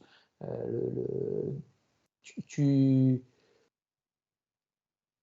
la diffusion n'a d'intérêt que pour le direct ou pour des programmes marquants, spéciaux. Tu n'as pas besoin de faire des continuités de 1000 heures, tu n'as pas besoin de choses comme ça, dans le sens où il faut être... et ça, On c'est sent que tu as bien tout. intégré l'approche philosophique de Prime Video, en tout cas, hein. Mais oui, mais parce que ça fait quelque temps que je pense que c'est ce dont, enfin, c'est ce vers quoi il faut aller d'une Mhm. certaine manière. C'est-à-dire que je ne dis pas que c'est la seule chose à faire, mais tu peux effectivement continuer à avoir des chaînes en linéaire, etc. Il n'y a pas de souci. Mais il faut, quoi qu'il arrive, mettre les moyens au moment où ça compte vraiment d'une certaine manière. C'est-à-dire que je pense qu'à un moment, on a peut-être eu tendance à vouloir avoir des chaînes qui fonctionnaient tout le temps, etc. Ce qui est pas mal en soi, mais à parfois perdre un peu d'influx sur des moments où il y avait beaucoup moins d'intérêt. Euh, une, il n'y a pas grand monde qui va regarder, même une chaîne pour laquelle on paye, peu de gens vont la regarder le matin ou le midi, quelle que soit la qualité des programmes que tu proposes. Mhm. Ça reste des moments où bah, les gens qui bossent sont au boulot, les étudiants sont à la fac, les machins, Et puis etc. le matin, on Et invite aussi à regarder les infos peut-être plus généralistes, où il y a, enfin, oui, ouais, voilà, tu es en d'écouter concurrence la avec plein de choses, radio. au final, ouais. Voilà, tu es, en concurrence avec plein de choses. Et tu te rends compte que là où tu es en concurrence, mais où tu as l'avantage par rapport à la concurrence, c'est quand il se passe des choses. Mhm. C'est-à-dire que soit tu as un programme super fort, comme je sais pas, l'équipe du soir, par exemple. Mais bon, eux, ils sont sur du gratuit, donc c'est différent. Mais ce que je veux dire, c'est qu'ils ont réussi à imposer un rendez-vous où les gens se disent, j'ai envie de le regarder pour lui-même, quoi. Mhm. Euh, donc, soit tu as des rendez-vous hyper forts, soit tu as le direct. Et le direct, évidemment, quand tu es une chaîne de droit, les gens s'abonnent uniquement pour ça.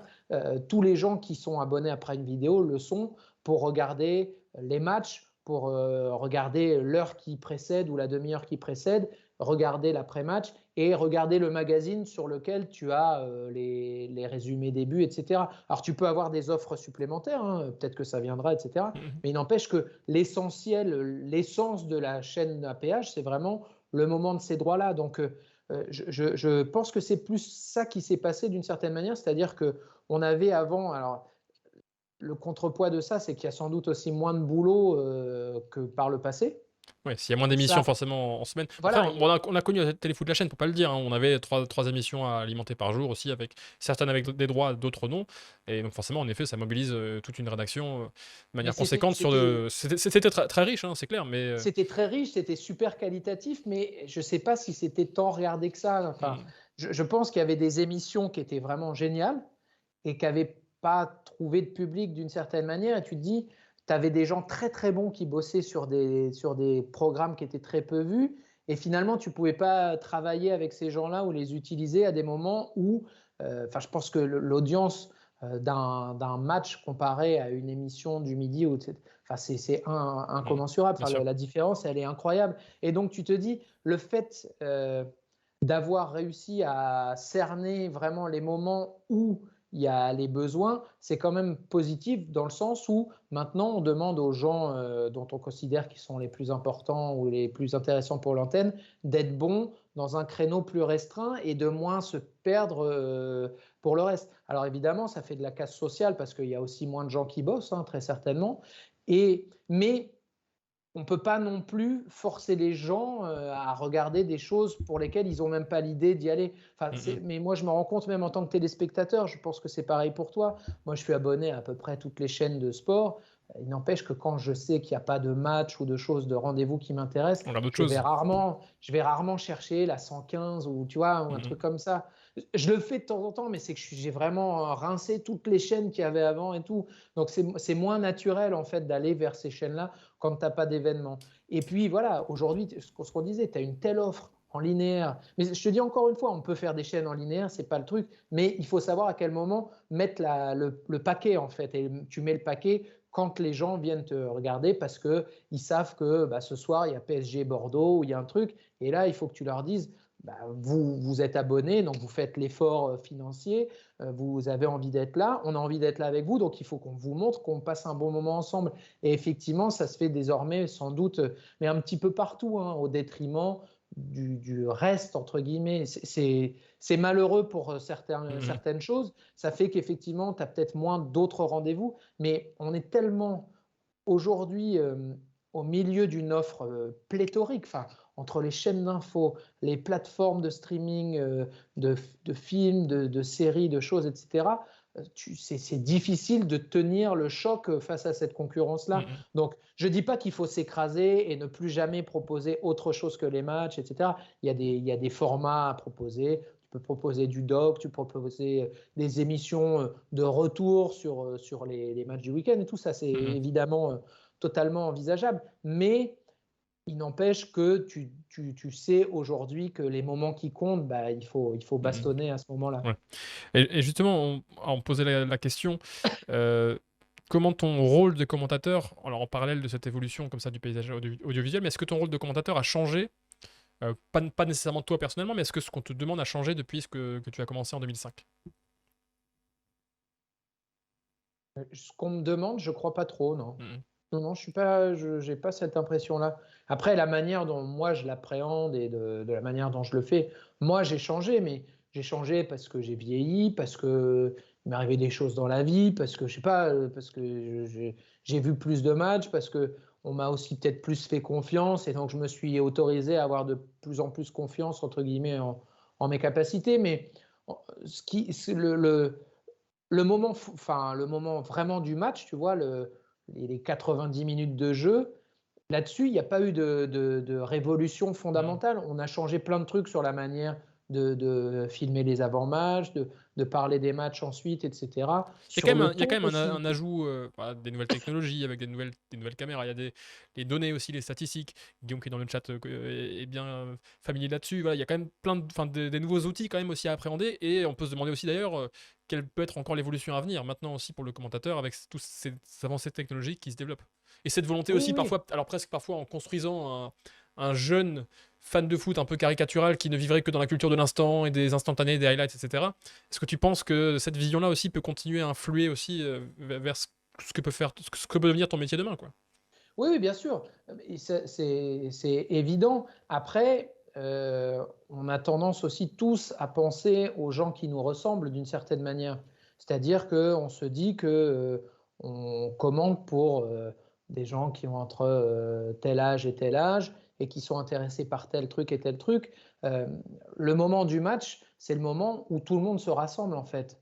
Où il faut aussi avoir une offre qui soit un peu globale et qui puisse intéresser tout le monde. Donc, je pense qu'il faut aussi mettre des limites à certains trucs. Euh, tu peux rajouter des stats. D'ailleurs, moi, j'en dis sans doute plus. J'en donne plus de stats que quand j'ai commencé. Mais ça ne vient pas forcément non plus que d'une demande de la part de mes chefs ou de mes rédacteurs en chef. C'est juste qu'on en a plus qui sont disponibles. Donc, on peut aussi plus s'en inspirer, travailler avec, etc. Il n'empêche qu'il faut aussi trouver une limite à ça, dans le sens où on ne peut pas être. Parfois, j'ai des stocks d'infos, etc. Et même à expliquer. Enfin, tu vois, on en a parlé hier avec Erwan Geloen, par exemple, le live producer, le chef d'édition du match que je vais commenter demain. Tu vois, il y a des stats. on parlait d'un chiffre d'avant-match et il y avait un chiffre qui sortait, alors qui est pas mal en soi, mais tu te dis, si tu as 1 minute ou 40 secondes pour le donner, le chiffre, C'est quoi le c'est chiffre? impossible. C'est Lyon est l'équipe qui a le plus tiré cette saison après une récupération haute Mhm. en Ligue 1. Mais déjà, il faut expliquer ce que c'est qu'une récupération haute. Il faut te dire que ce n'est pas le nombre de buts, mais les tirs ensuite. Il faut remettre en perspective. Alors ça permet, moi je le dirais dans le match à un moment, si tu veux, s'il récupère le ballon haut, je dirais, ah bah, c'est vraiment l'une des forces de Lyon, c'est d'aller chercher haut son adversaire, etc. Enfin, tu vois, tu peux l'utiliser cette statistique, mais la sortir du truc pour en faire un élément de début de match, on a convenu ensemble que ça devenait un peu complexe. Mhm. Autre chose, tu vois, les expected goals. Demain, je vais à Lorient, je fais Lorient-Lyon. Ce sont les deux équipes qui ont le plus gros différentiel négatif Ouais. entre les expected goals Et les vrais buts et marqués, les ouais. buts effectivement marqués. Ça, dans un chiffre avant match, c'est impossible. Je sais que c'est frustrant pour Ouais. des gens comme toi. Non, non, mais J'ai- je sais, on en a déjà parlé, hein. Mais Je pense pas que ce soit le c'est pas concept possible. Je te je jure, en pense pas que ce 40 soit le secondes, concept le plus compliqué à expliquer. Disons que, oui, enfin, mais si tu veux il pas avoir, n'empêche qu'à ouais. chaque fois, tu es obligé de réexpliquer ce que c'est Ouais. comme concept. Bah, j'ai fait ça pendant Mais 5 ans et il n'y a pas de je souci. sais, oui, mais on avait plus de temps parce que c'était après le match, parce que c'était machin. Mais dans le Lyon-Lille, par exemple, je l'ai donné le chiffre à un Mhm. moment. Mais je l'ai donné, En fait, mais tu peux le donner peut-être différemment. C'est-à-dire que faut pas dire oui, il y a le plus gros différentiel entre l'expected goals et le nombre de buts qu'ils ont marqué. Ça peut être juste selon les statistiques avancées, Lyon a marqué X buts de moins que ce qu'ils auraient dû marquer. Et oui, là, mais du coup, je pense que même tu là, parles un oui, peu mais plus. Même si après ils vont dire ah oui, sauf mais comment que, on calcule ça, etc. Mais ça, c'est un autre débat à mais la c'est rigueur. ça. Mais sauf que Oui, ça mais peut être c'est un un point autre de départ débat. pour Mais ça peut être un point de si tu départ l'as pour pas montrer. expliqué, Ouais. et en plus, encore une fois, on en a déjà parlé aussi, les expected goals, il y a une limite à ça, dans le sens où que ce soit, je sais pas, Léo Dubois et Moussa Dembélé qui frappent du même endroit, on va calculer le même expected goal, entre guillemets. Et on peut considérer que c'est pas complètement normal non plus. Il Mais faut justement, à partir considérer de que, ça, tu peux partir de la stat justement, aller chercher des séquences où ils auraient dû marquer, et là tu vas voir que Moussa Dembélé il va rater et là du coup tu poses la question. Parce qu'en plus, bon, si on est oui, mais sur des tu peux questions pas. d'efficacité, tu peux dire. Parce que là, il y a un gros débat par exemple actuellement sur Lyon, c'est est-ce qu'il faut garder Peter Bosch ou pas. Et généralement, on va dire le boulot du coach, c'est de permettre à ces joueurs de se créer les occasions, et après, c'est leur talent ou non qui va faire qu'ils vont les mettre. Et du coup, l'un des arguments de ce débat, c'est de se dire, bah, en fait, Peter Bosch, dans son animation collective, il a su mettre en place des choses qui ont fait que Lyon s'est créé pas mal de situations, mais sauf que ces joueurs, en fait, ils ont marqué 10 buts de moins que ce qu'ils auraient dû marquer, et donc on peut même, alors c'est peut-être encore plus alambiqué, mais aller chercher ça en nombre de points qui lui manquent, etc. Et donc, du coup, mettre dans le débat quelque chose de très qualitatif pour Oui, nuancer un oui. peu justement le simple rapport de bah tiens ils ont marqué X buts et c'est compliqué quoi. Mais moi, je suis pas contre. Je suis même assez raccord avec ce que tu dis. Mhm. Même si, encore une fois, le truc de la manière de calculer, je suis pas convaincu à 100%. Mais elle existe. On peut l'utiliser comme une stat, tout en disant qu'il y a des limites. Il n'empêche que moi, je suis pas persuadé que le moment du match, ce soit le Mhm. moment de parler du sort de Peter Bosz ou pas. Tu vois, je pense qu'il y a des moments aussi. Le moment du match, c'est un moment où on parle de ce qu'on voit, pas de ce qu'on imagine, où on peut se projeter un petit peu, etc. Mais c'est pas le moment de créer des débats, c'est pas le moment de. On peut poser une question, avoir l'avis du consultant et on passe à la suite parce qu'il se passe toujours un truc. Le problème, c'est que si on sort trop du match, ça complique quand même la donne. On peut sortir du match une fois que le match est fini et que là, on maîtrise le temps. Mhm. Sur le match, je trouve qu'on ne maîtrise pas le temps et d'ailleurs, tant mieux, hein, puisque c'est ça qui est magnifique quand on commande du foot, c'est que tu peux être en train de parler, je sais pas, d'un problème de lacet d'un joueur et ta caserie qui frappe et qui marque de 65 mètres. Donc c'est la beauté du truc. Et partir sur des explications complexes sur des éléments qu'il faut réexpliquer, etc. Je te parle pas en soi, hein. Moi, ce que tu faisais à Téléfoot, je Non mais trouvais je le ça prends très génial. personnellement Julien. Je suis ton Je suis plus. Non, très mais non, très mais déçu. Je pensais tu sais justement, je bien, pensais qu'on je suis ton s'entendait plus bien et grand tout. fan. Ouais, Mais je te dis on a juste que partagé c'est la une même histoire table de, Julien. On était en une face le histoire, dimanche soir. Je une donnais mes histoire stats, de tu me regardais dans moment. les yeux, tu me souriais. Je pensais que c'était Mais oui. sincère. Mais c'était sincère. Mais non, mais tu vois ce que je veux dire, c'est Bien qu'il y a une sûr. histoire de moment aussi, et que le moment où, quand on me lance sur le chiffre du match, je te jure, hein, il faut faire, il me dit ça à chaque fois, fais vite. Donc le chiffre du match, j'ai 20 secondes, j'ai 25 secondes. C'est Si je pas me forcément le lance meilleur sur contexte pour le un faire, c'est clair. différentiel d'expected goal, je te jure, je vais me lancer dans un truc et Ouais. ça va être soit trop long et je vais péter Le le timing. conducteur, soit pas assez convaincant, même pour moi-même, et je serais dégoûté à la fin en me disant, bah ça, je l'ai mal expliqué, tu vois. Dans Je, 5 ans, je, ce sera naturel et tu n'auras même plus besoin d'expliquer. Tout le monde sera au courant des expected goals et compagnie. Parce mais que je crois rappelle-toi, pas. tu crois pas? Ouais. Non, je crois Alors, pas. tout le monde ne le sera peut-être pas, mais quand on voit, enfin, si on rembobine il y a 5 ans, d'où on est, même rien qu'il y a 5 ans, et d'où on est parti, et où on est aujourd'hui en termes justement d'utilisation de cette stat avancée. Alors certains le font de manière un peu téméraire, dans le sens où en effet on balance un peu la stat telle quelle et on prend pas le temps de l'expliquer en se disant que c'est déjà acquis. Alors c'est parfois un peu compliqué, notamment quand on met sur un bilan stat d'un match et qu'on a les expected goals qui sont là, et qu'on n'explique pas ce que c'est, etc. Au début, c'est compliqué, mais je pense qu'à terme, parce que maintenant, en plus, on les voit de plus en plus un peu partout. Alors certains regrettent justement que ça prenne une place supérieure, mais même dans Football Manager, tu vois, maintenant, il y a des bilans d'expected goals sur tes équipes, etc. Donc je pense que même pour les jeunes, toi, les jeunes générations, on parle souvent du jeune fan de foot, etc. Et il faut lui plaire. Je pense qu'ils vont être de plus en plus sensibilisés aussi à cette avancée-là, quoi. Non, non, mais ça, c'est Mhm. fort probable. Et encore une fois, il y a des tas de moyens de les avoir, ces stats-là. Tu regardes l'équipe, après les matchs, il y a Maintenant, ils les l'affiche ont, ouais. avec les. Donc, tu l'as. Je te dis juste que pour moi, le moment du match, vraiment, en tant que tel, c'est un moment qui est. En fait, celui qui veut l'avoir, ce chiffre du expected goals quasiment en direct, des expected goals, il peut l'avoir parce que celui qui est là-dessus, il va regarder le match et en même temps, il va aller sur un site de stats ou sur des Mhm. choses comme ça. Mais moi, je ne parle pas qu'à Bien cette sûr. personne-là. Je parle aussi à des tas de gens qui n'ont pas envie de se faire polluer par ça parce que, d'une certaine manière, si tu ne maîtrises pas ces choses-là et qu'on t'en parle tout le temps, on t'exclut. Mais c'est ce que j'allais te dire. C'est de la même manière, quand on est sur Twitch comme là aujourd'hui, je pense que tous les gens qui sont là, ils ont Twitter, ils vont sur Twitch et machin, etc. Toutes ces choses-là leur sont naturelles. Mais je pense que 90% des gens qui regardent un match de foot n'ont pas Twitter déjà. Tu vois? C'est pas la Mhm. moitié, hein, Ouais. c'est l'écrasante majorité. Et quand on dit posez-nous vos questions sur Twitter, ben, tous ces gens-là, ils se disent mais déjà, je sais même pas à quoi ça correspond, on me répond pas à moi. Enfin, tu vois, il y a un côté parfois faussement communautaire.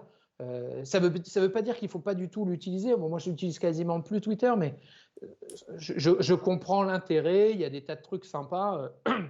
Il y a des tas de choses positives, mais il faut quand même toujours, encore une fois, l'imaginer comme l'outil d'une partie de la population et d'une partie des gens qui regardent et qui aiment le foot et qu'on peut utiliser. Moi, je te dis encore une fois, que tu l'utilises dans une émission après ou que tu l'utilises dans l'émission d'avant, oui, mais le moment du match, il nous appartient pas en fait. Enfin, Ouais. c'est pas qu'il nous Non, si, je appartient vois. pas, mais il y a un truc où les gens qui s'abonnent, enfin je te dis les gens, mais je pense Mhm. l'écrasante majorité des gens qui euh, s'abonnent parce qu'il y a tel ou tel droit.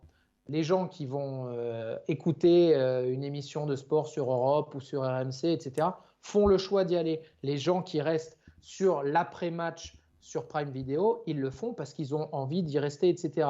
Le moment du match, je ne dis pas qu'il est...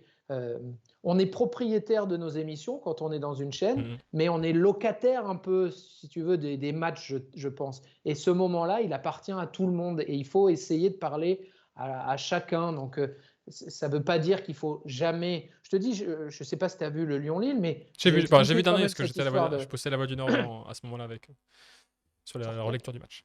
Voilà. Mais disons que j'ai expliqué cette histoire des expected goals, etc. Mais je l'ai expliqué à un moment où j'ai eu le temps de le faire Mhm. et je l'ai fait court et je suis pas resté dessus trop longtemps. Je te dis juste le moment du chiffre du match, ça c'est pas possible pour moi. Oui, bien sûr. C'est trop Mhm. excluant, quoi. Ça marche, il n'y a aucun souci. Alors, c'est une question qui est sortie. Malheureusement. C'est sûr. C'est une question qui était sortie dans le chat un petit peu plus tôt et que j'avais préparé aussi. Est-ce que tu as un conseil pour ceux qui voudraient marcher dans tes pas et devenir commentateur aussi?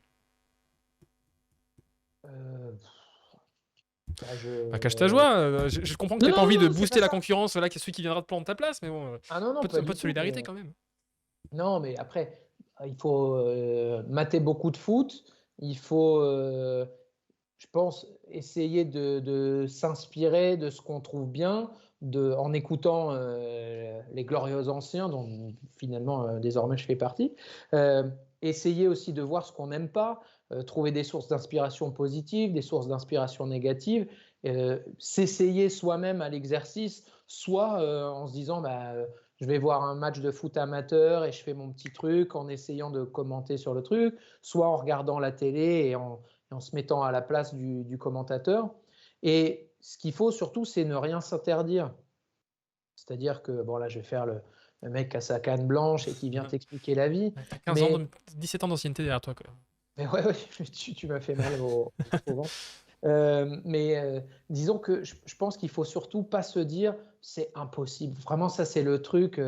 Il y a des choses qui sont impossibles dans la vie. C'est un milieu précaire quand même, hein, quand on démarre. Non, mais je ne dis pas que c'est facile. Hein. Je dis juste que c'est pas impossible. Si tu as 18 ans, que tu joues en départemental 4 avec l'équipe C de Clermont-de-Loise, ton ancien tu club. ne seras pas professionnel. Oui, il n'existe plus d'ailleurs. Le RC Clermont n'existe plus. Non, le RC Clermont n'existe plus. Il y a eu une fusion avec Liancourt. Aïe. Ça, c'est des enjeux triste histoire de politique locale, etc. Enfin bon, peu importe. Mais on sent que ça t'a pris au cœur.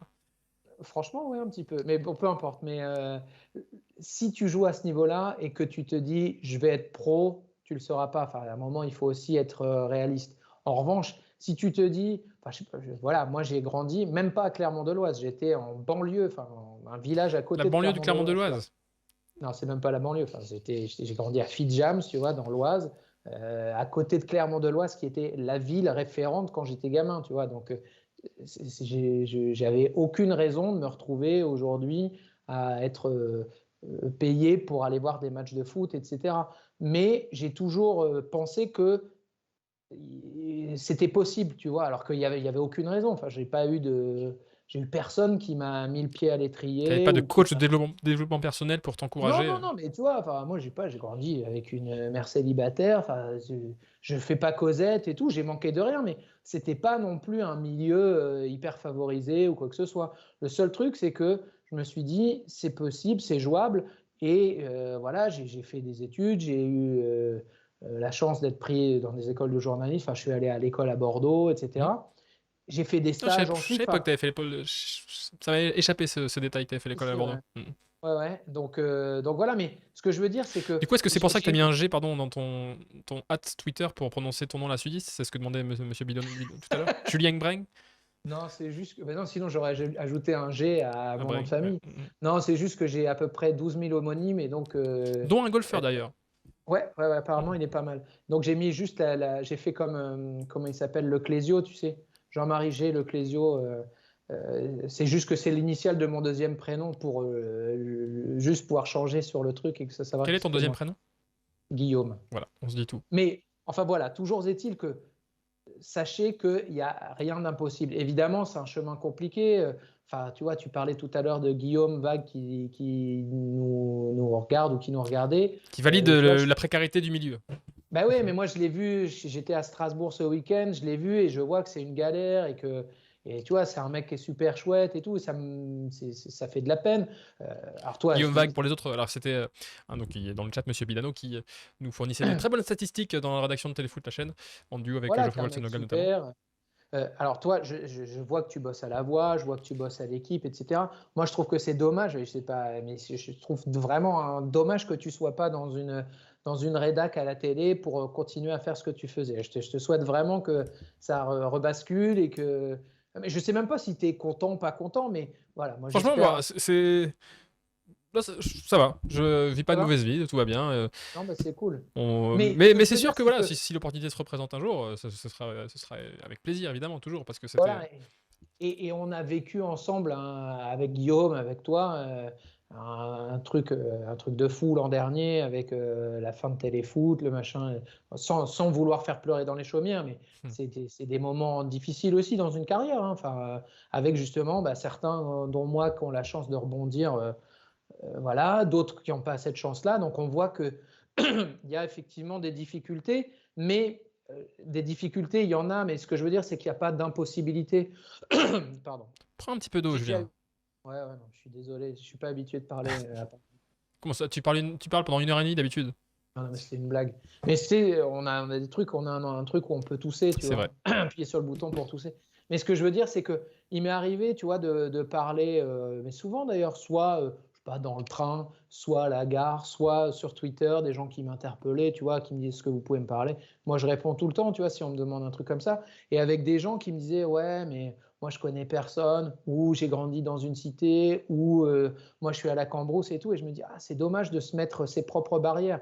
Encore une fois, c'est évident que, mais comme pour tout, la méritocratie, elle n'est pas automatique et elle n'est pas aisée, mais elle n'est pas impossible non plus, entre guillemets. Alors, je te dis ça, on ne fait jamais qu'un métier où on parle de mecs qui courent sur un terrain de Mhm. foot. Mais ce que je veux dire, c'est qu'il faut pas se. Il y a déjà suffisamment de barrières sociologiques, sociales, etc., pour pas soi-même s'en rajouter. Donc, je te dis ça, je ne suis pas un coach mental et je ne suis pas à dire quand on veut, on peut. Ce n'est pas du tout ça. Mais en tout cas, si on pense pas pouvoir, on n'y arrivera pas. Donc, faut. Au moins croire en soi parce que personne d'autre ne pourra croire Ouais, en nous ouais. Bah, éventuellement quoi.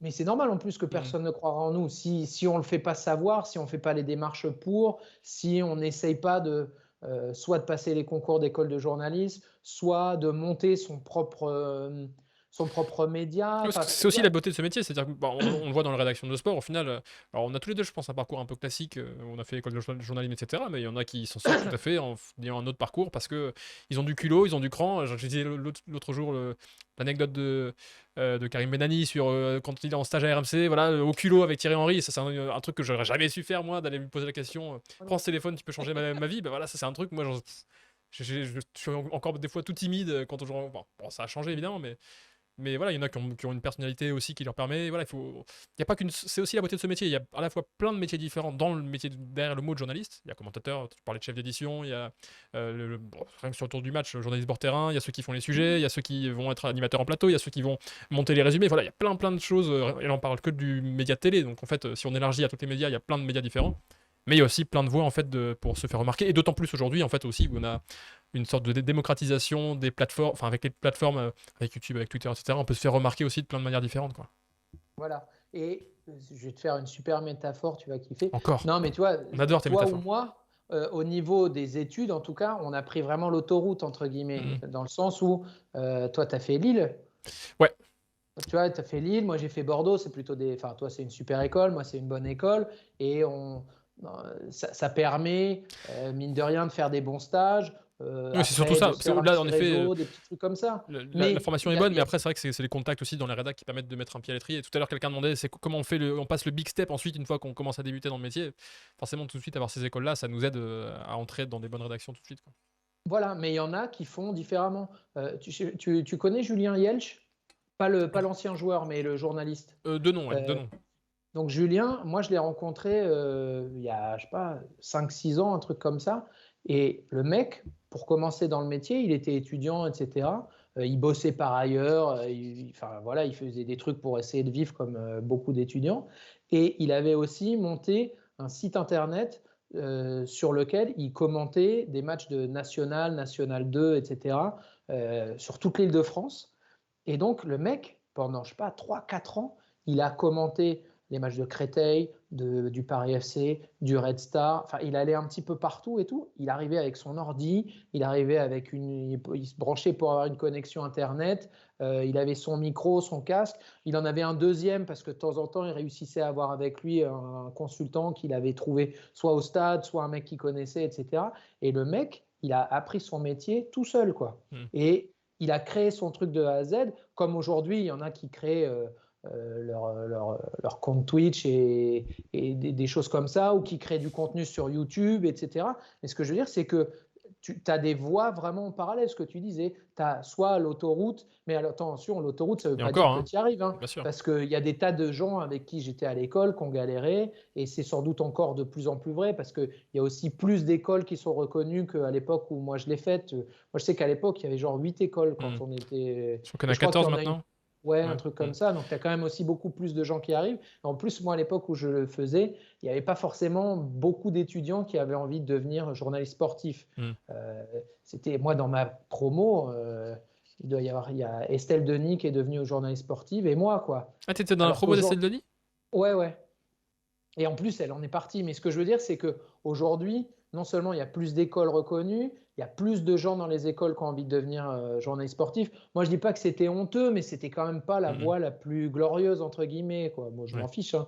Mais donc, il y avait un truc comme ça. Donc, tu te dis, effectivement, même en sortant d'une très bonne école, tu n'as aucune certitude. Et si tu es naze ou que tu ne fais pas le job, etc., tu as beau avoir fait l'ESJ de Lille brillamment, si tu es nul, tu ne bosseras pas, hein. Ou si à un moment, tu as un manque de bol. Enfin, voilà, c'est un peu comme une carrière de footballeur. Faut avoir la bonne formation ou créer son propre truc. Et puis à un moment, avoir le bon rapport.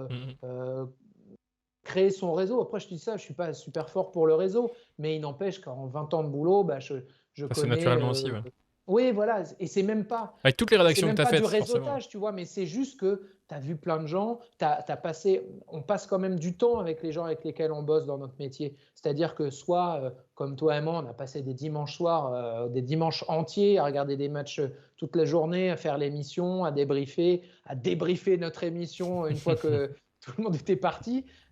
Quand tu es avec, je sais pas, le journaliste bord terrain ou consultant et que tu pars sur un match, bah, tu te retrouves à 10h le matin à la gare et tu es ensemble, tu bouffes ensemble. Enfin, ton réseau, il se crée sans que ce soit un truc de ah, tiens, je vais aller chercher tel mec, etc. Il se fait naturellement et derrière, il y a des gens qui pensent à toi alors que, tu vois, à Prime Video, Pedro Garcia, je ne sais pas si tu vois qui c'est, De nom, ouais. qui est l'un des tauliers en fait en France du truc. Moi, Pedro, j'ai bossé avec lui en tout début de carrière. Enfin, je l'ai côtoyé à Eurosport, mais il y a genre, je sais pas, 20 ans, un truc comme ça. Et on se côtoyait, je ne l'ai pas côtoyé entre-temps. Il n'empêche que lui, il a dû suivre ma carrière et qu'à un moment, il s'est dit, ah bah tiens, on pourrait. Et il m'a appelé. Enfin, tu te dis, le réseau, c'est pas qu'un truc. Enfin, ça a une connotation aussi péjorative dans le sens où on a l'impression que tout le monde se tient comme ça et qu'il faut renvoyer l'ascenseur et tout. Mais il y a aussi un côté juste humain dans ça Mhm. aussi d'une certaine manière et qu'il faut, qu'il faut savoir créer et qui se crée aussi naturellement si tu fais bien ton boulot, que tu t'entends bien avec les gens. Enfin, il y a une sorte d'intelligence sociale aussi à Mhm. avoir. Mais bon, ça, c'est dans un second temps. Ce qu'il faut, c'est déjà réussir à rentrer dans le truc. Et ça, Mhm. il y a plusieurs moyens possibles, en fait. Qu'est-ce qui t'avait donné envie justement de devenir commentateur? Est-ce que c'est comme moi, tu t'es rendu compte que tu pourrais pas devenir joueur pro et du coup tu as trouvé un autre moyen de bosser dans le milieu? Mais non, moi, on m'a proposé hein, Ah ouais? de devenir pro. Mais non, je plaisante. C'est- T'as un problème au genou qui t'a gâché ta carrière, c'est ça? Ouais, j'ai pas pu faire l'armée non plus, comme d'autres. Ça, c'est Non, pas, c'est pas non, une problématique qui s'est posée pour moi, ça pour le coup. non, non plus. J'ai pas pu faire l'armée, mais à cause de mon bras. Donc, je veux pas dire que c'est pareil pour le foot. Non, non, mais moi, j'ai toujours adoré le foot.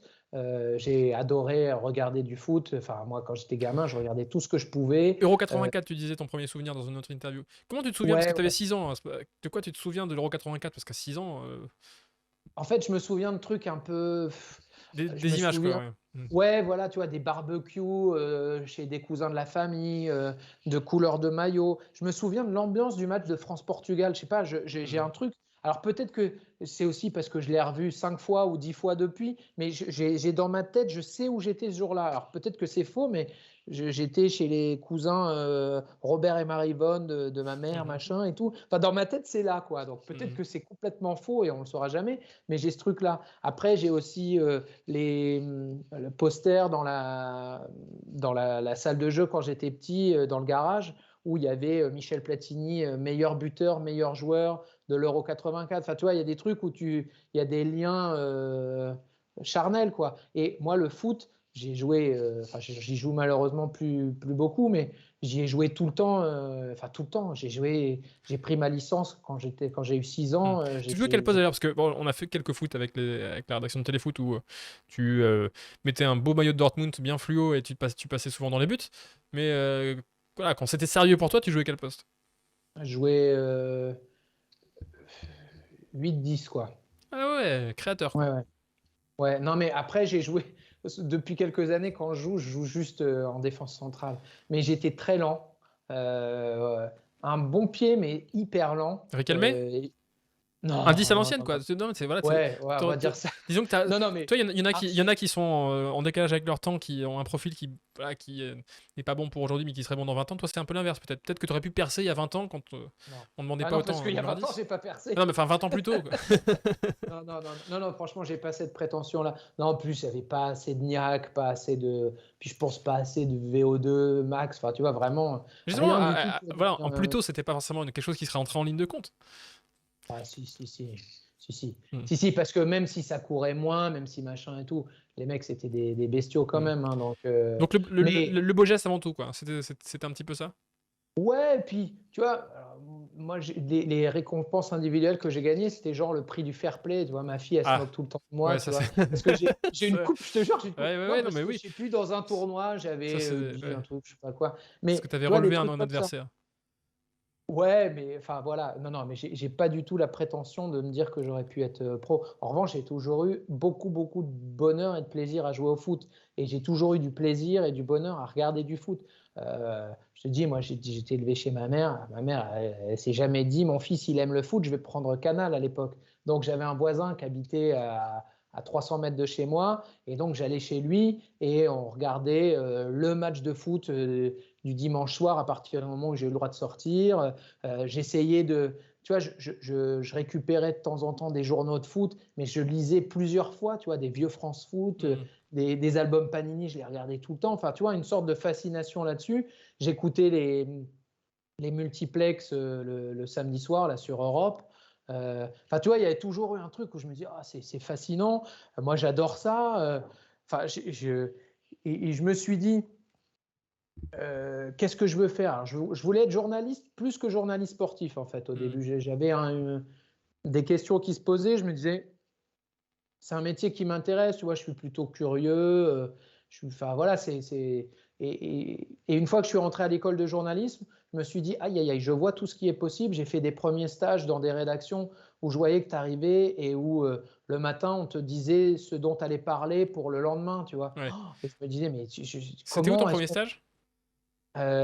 J'ai fait mon premier stage au Courrier Picard. D'accord. C'est un Euh, super centre de formation, la presse locale.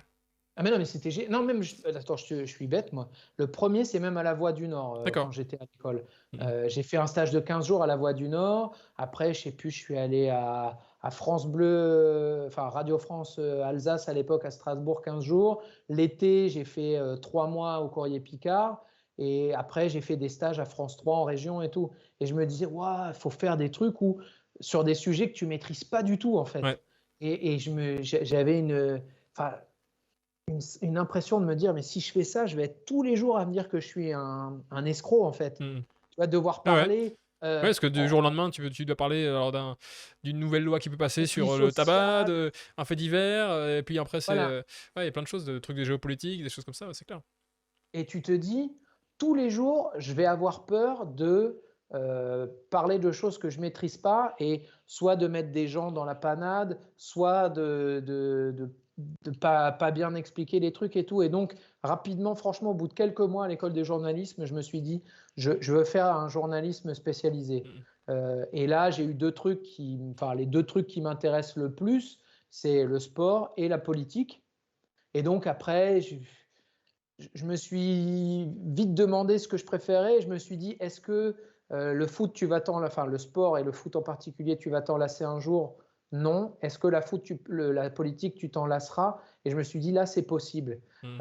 En l'occurrence, ça m'intéresse toujours aujourd'hui, mais je pense que j'aurais été plus T'aurais enfin, été, t'aurais déçu, été quel genre de, dégoûté, tu ouais. vois. Quel genre de Tu vois, journaliste politique t'aurais été éditorialiste, t'aurais été l'enquêteur au long cours, quel genre de journaliste t'aurais été, tu penses? j'en sais trop rien. Ou peut-être que j'aurais aimé animer des débats politiques. Hmm. Après, c'est difficile. Peut-être que j'aurais pas eu les côtes non plus pour ça, hein. Donc, euh, et puis, d'une certaine manière, tu vois, j'ai plus de conviction en ce qui concerne la politique qu'en ce qui concerne le sport. Ouais. C'est-à-dire que le sport, moi, franchement, le foot, quand je commente, je n'ai aucun a priori. Voilà, je peux commenter n'importe quelle équipe. C'est ce Alors, qu'on si demandait c'est un peu juste, différent, c'était une question dans c'est le un chat peu dernièrement, différent c'était parce que sur la neutralité justement du commentateur. Ouais. alors, franchement, sur la Ligue 1, j'ai aucun problème. Franchement, on m'a déjà reproché d'être pour plein d'équipes différentes. mais Du coup, c'est bon signe, généralement. oui, oui, bien sûr. Mais franchement, je suis prêt à mettre ma main au feu que quand je commente un match, je ne pense même pas à je préfère telle ou telle équipe. Mais vraiment, hein, j'ai pas ça. Je me le permets juste quand je commente des matchs de Coupe d'Europe avec un club français où tu Hmm. sais que bon, tu peux, mais sans non plus arriver avec le drapeau tricolore et le béret basque non plus, mais où tu peux commenter un peu différemment. Il y a un côté un peu rigolo aussi à être dans un côté où tu es un peu plus supporter que tu ne le serais. Mais si je commente l'OM, le PSG, Rennes ou Nice en Ligue des Champions, je le serais de la même manière. Donc c'est presque un exercice, et c'est un exercice qui est facilité par le fait que ce sont des clubs qu'on commente de manière quasiment quotidienne, tu vois. Ouais, bien sûr. Donc tu as plus de liens par rapport à ces clubs-là, donc tu es content de les suivre, etc. Mais alors pour le reste, franchement, j'ai aucun souci à être complètement neutre. Alors peut-être que certains penseront que je ne le suis pas, mais franchement, j'essaye de l'être le plus honnêtement possible. Alors que je me dis qu'en politique, j'aurais eu beaucoup plus de mal Hmm. à avaler ou ravaler des choses, ou à être poli avec des gens que je respecte pas. Enfin, tu vois, il y a un truc qui. Je dis pas que c'est plus dans les tripes d'une certaine manière, mais pour moi, le foot, il n'y a jamais rien de grave Ouais, ouais. quasiment, à part voilà, des cris de singe ou des chants homophobes ou une grave blessure. Ça, ça me fait franchement de la peine à chaque fois. Ou tu vois, des choses où tu te dis, bah oui, ou de la corruption. Hmm. Là, effectivement, c'est des choses qui sont graves et qui te. Mais d'une certaine manière, c'est grave, mais c'est grave pour tout le monde. Enfin, tout le monde sera d'accord avec la gravité du truc, ou quasiment tout le monde, à part l'abruti qui va faire le cri de singe. Mais autrement, tu es facilement du côté du bien d'une certaine manière, Ouais. parce que c'est évident. C'est du bon Après, sens, ouais. une erreur d'arbitrage, un gros raté, un penalty manqué, Ça etc., reste pour que du moi, c'est foot. pas grave. Hmm. Il y a rien de grave. En revanche, sur des histoires politiques, moi, je peux m'engueuler, tu vois, je peux être outré par des choses, etc. Et je me dis, garder la neutralité dans ces cas-là, ça me semble beaucoup plus difficile. Donc, voilà, je suis très content de ce choix-là, et enfin, tu vois, franchement, tous les week-ends où je me dis je vais partir en étant payé pour aller commenter des matchs de foot, enfin, je mesure ma chance, Hmm, hein. hmm. C'est pas que, enfin, tu vois, on en a souvent parlé, mais Bien sûr. c'est exceptionnel comme truc. Alors que, tu vois, la politique, je lis plein de bouquins de politique, je lis les journaux Et c'est quoi le bouquin que tu lis en ce d'actu. moment, si tu lis un bouquin d'ailleurs? Là, je lis deux bouquins en ce moment. Polyvalent. Euh, ouais, je lis un bouquin sur le, la création de l'album Sandinista des Clash. Je Mhm. sais qu'on dit du Clash, mais bon, voilà. Ça, Euh, bon, voilà, il n'y a que les ultra fans qui seront offensés. ouais, ouais. Mais en tout cas, voilà, je lis un bouquin là-dessus. Je lis pas mal de bouquins sur la musique, Hmm. etc. aussi. Et Anglaise, je tiens, lis. étrangement. De quoi? Anglaise, cette musique, étrangement. Ouais, ouais, ouais. Tu vois, le Cure, hein. La base de la base, mon groupe préféré. Et je lis aussi, mais alors, ça fait plusieurs jours que je suis dessus et j'ai du mal à m'y remettre là. Je lis putain, je sais même plus le nom du bouquin, le dernier prix Goncourt, qui est, Je vais les chercher si tu veux. euh, mais c'est trop bien écrit, mais je me sens complètement idiot en le lisant. C'est-à-dire qu'il y a plein de moments, je te jure, toutes les 3-4 pages, où je m'arrête pour regarder ce que veut dire tel ou tel mot. L'écrivain, c'est un génie. Franchement, il est trop intelligent, La il plus écrit secrète mémoire des super. hommes, c'est ça? C'est ça, la plus secrète mémoire des hommes. Je te le De conseille, hein. Mohamed Mais Mbougarsar. Hmm. mais franchement, c'est génial, mais c'est complexe à lire. Ça me demande une concentration sur la structure des phrases, sur le vocabulaire et tout, où je me dis, ah ouais, ouais, je suis loin quand même. Et c'est super bien, mais il faut prendre son temps pour Hmm. l'apprécier. Donc, je le lis, mais je le lis en coupant, je te dis, en lisant. J'ai lu un bouquin, un énorme bouquin là, sur les Beatles il n'y a pas longtemps, et donc je saupoudre en fait le roman par des autres bouquins. Ah, le chat est très déçu que tu ne cites aucun des bouquins que j'ai coécrits. Voilà, je le prends aussi personnellement, c'est vrai. Ah non, c'est pas grave. Alors, C'est pas eh grave. ben, Non, mais tu te sais justifie pas, tu sais c'est que pas grave. j'ai C'est pas une grave. anecdote au sujet de tes bouquins. Ah, C'est-à-dire que comment regarder un match de foot à la télé? C'était quoi? Comment regarder un match de foot, le nom de Le votre. premier, oui. Le tout premier, c'était ça, oui, tout à Comment fait. regarder un match de foot? Oui, exactement. C'est pas à la télé, ça Non, s'arrête à non, oui, comment? ça s'est arrêté. Attends, je vais te le chercher, il est juste derrière. Non, non, mais donc je l'avais en évidence à la maison. J'ai ma femme qui le prend et qui se dit, parce que ma femme, elle aime bien le foot, mais tu vois, il y a toujours des 500 trucs. pages pour juste dire à la télé à la fin, c'est compliqué. Non, non, mais elle se dit, ah bah tiens, je vais regarder parce qu'effectivement, il y a peut-être des choses qui vont m'expliquer des trucs un peu plus facilement, machin et tout. Mais votre bouquin, c'était une somme hyper complexe. C'est pour des gens qui savent déjà regarder 10 000 matchs de foot à la télé, tu vois. Il Donc, faut être un petit j'ai peu juste. fan de foot à la base, ouais. Voilà, donc moi je l'ai lu, mais c'est vrai que le titre était un peu trompeur dans le sens où vous l'avez fait un peu genre comment regarder un match de foot à la télé pour les nuls, alors que c'était pour les gens qui sont déjà bien dans le truc. Donc C'était un peu putaclic, c'est vrai, mais c'est le voilà. marketing, ça, c'est Mais sûr. non, mais donc pourquoi tu m'as demandé les derniers livres à lire? Je vais pas te donner des livres que j'ai lus depuis longtemps. Ah, c'est ça, voilà. Retombe sur tes pattes, évidemment. Ben, c'est vrai en plus. Euh, alors, du coup, alors, je sais plus pourquoi je t'avais coupé sur les bouquins à lire, mais c'est pas grave. Tu évoquais donc en effet cette passion pour le foot et les vignettes Panini, les posters, etc. Et donc, tu t'es retrouvé finalement avec ton métier projeté au cœur de ces grands événements-là. Tu as commenté des Coupes du Monde au Brésil, en Russie, des Euros.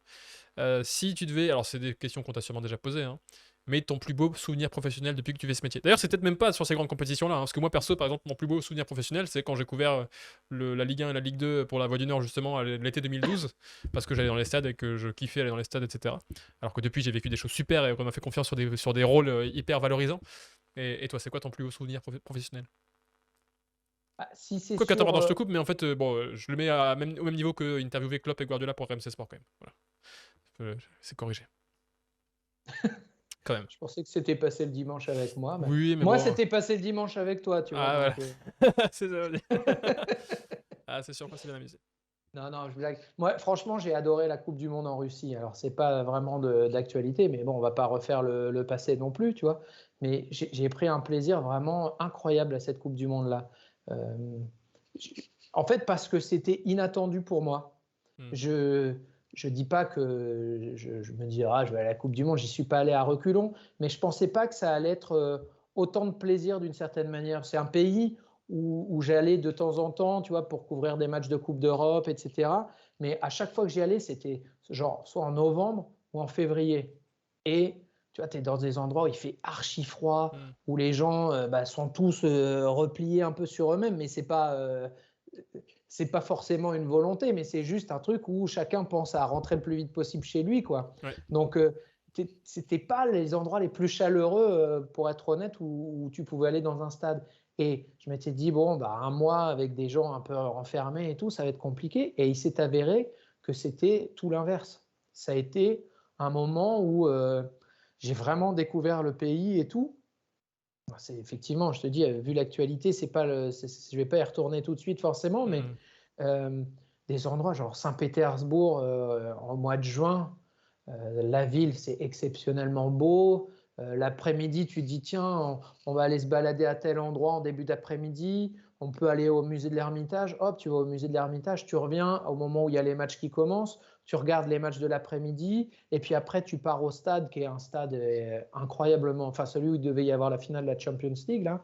C'est exceptionnel comme stade. Enfin, avec le golf. De Finlande derrière et tout. Enfin, c'était franchement, il y avait des moments vraiment magiques. Et puis, ce qui est cool sur ces trucs-là, sur ces grosses opérations comme les Euros, les Coupes du Monde, c'est que tu es vraiment dans un tunnel de foot, dans le sens où tu n'as que ça à penser d'une certaine manière. Alors, tu es éloigné de tes proches, c'est un peu long, etc. Mais pendant un mois, tu n'as pas à faire à manger parce que tu es à l'hôtel. T'as pas. Non, mais Ça, c'est je veux bon, dire, ça. c'est. Plus le Non, mais tracas de quel menu pour la semaine. Ah, c'est infernal, ça. il y a un peu ça. Tu as juste à penser à. Bon, il faut que je sois à telle heure au Mais stade. comment tu Comment je gères vais faire? justement la nourriture de l'hôtel? Parce que ça peut être très répétitif et il faut pas prendre de poids quand même. Faut faire attention, il faut réussir à se maîtriser un peu dans ces configurations-là. Je prends du poids. Ah ouais? Tu prends combien de kilos sur une Coupe du Monde? Non, j'en sais rien. En plus, ça dépend. Je sais pas. Mais là, j'ai pas fait de Coupe du Monde depuis un an et j'en ai pris quand même, tu vois. Donc, je vais pas tout mettre sur le dos de la FIFA, hein. Mais non, mais ouais, il y a un côté. tu essayes de regarder le maximum de matchs à la télé, d'assister en même temps. Tu vois, tu vas à la conf de presse la veille du match quand tu peux, et tu regardes le match dans la salle de presse avec des confrères anglais, des confrères allemands. Enfin, il y a un côté vraiment. Un peu auberge Moi, espagnole aussi de. ouais, un petit Mm, peu, mm. tu vois, il y a un truc de. Tu vois des gens de partout. Il y a des gens qui viennent te voir. Ah, t'es là pour qui? Ah, bah, est-ce que tu peux me répondre de trucs sur l'équipe de France? Enfin, c'est vrai. Il y a vraiment un côté fête du foot et. Pour quelle Ouais. nation la plus improbable t'as fait une interview? Pour un média de quel pays est le plus improbable? Si tu t'en Oh, souviens. à la Coupe du Monde, je sais plus trop. Alors, j'ai fait un truc incroyable il y a genre 2, 3 ans pour un média chilien.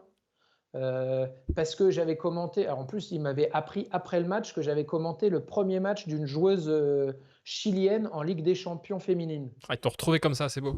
Ah, mais c'était improbable. Le mec m'appelle et me dit ouais, je fais partie de telle chaîne, etc.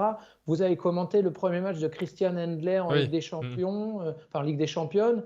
Est-ce que vous pouvez nous dire un mot et tout? Et je me suis rendu compte que je l'avais même pas donné cette info-là pendant le match parce que j'étais absolument pas au courant. Là, je crois que c'était pas mal. Après, je te jure, sur une Coupe du Monde, tu réponds déjà à plein de médias francophones dans tous les sens. Ouais. Mais après, je sais pas, tu peux avoir une télé ukrainienne. Enfin, c'est vraiment, il y a des tas de trucs et puis ouais, non, c'est vraiment super, quoi. C'est, Donc plus que la Coupe du Monde au Brésil, qui est un peu le pays du foot par mais excellence. Ou, ouais.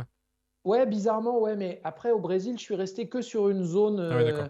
J'étais dans le nord-est, alors c'était super et tout ça, mais je sais pas, je trouve ouais, la Russie, j'ai pris encore plus de plaisir en fait. C'est Mm. bizarre, hein, mais. Et alors du coup, est-ce que en 2018, on te parlait beaucoup de Kylian Mbappé par exemple, qui a connu, enfin c'est ce que demande Biggie Ben sur le chat, qui voilà, que ça a pu être une révélation pour certains médias de Oui, le oui, voir bien exploser à sûr. ce niveau-là comme ça par exemple. Ah bah ouais, Mm. ouais, ouais, bien sûr.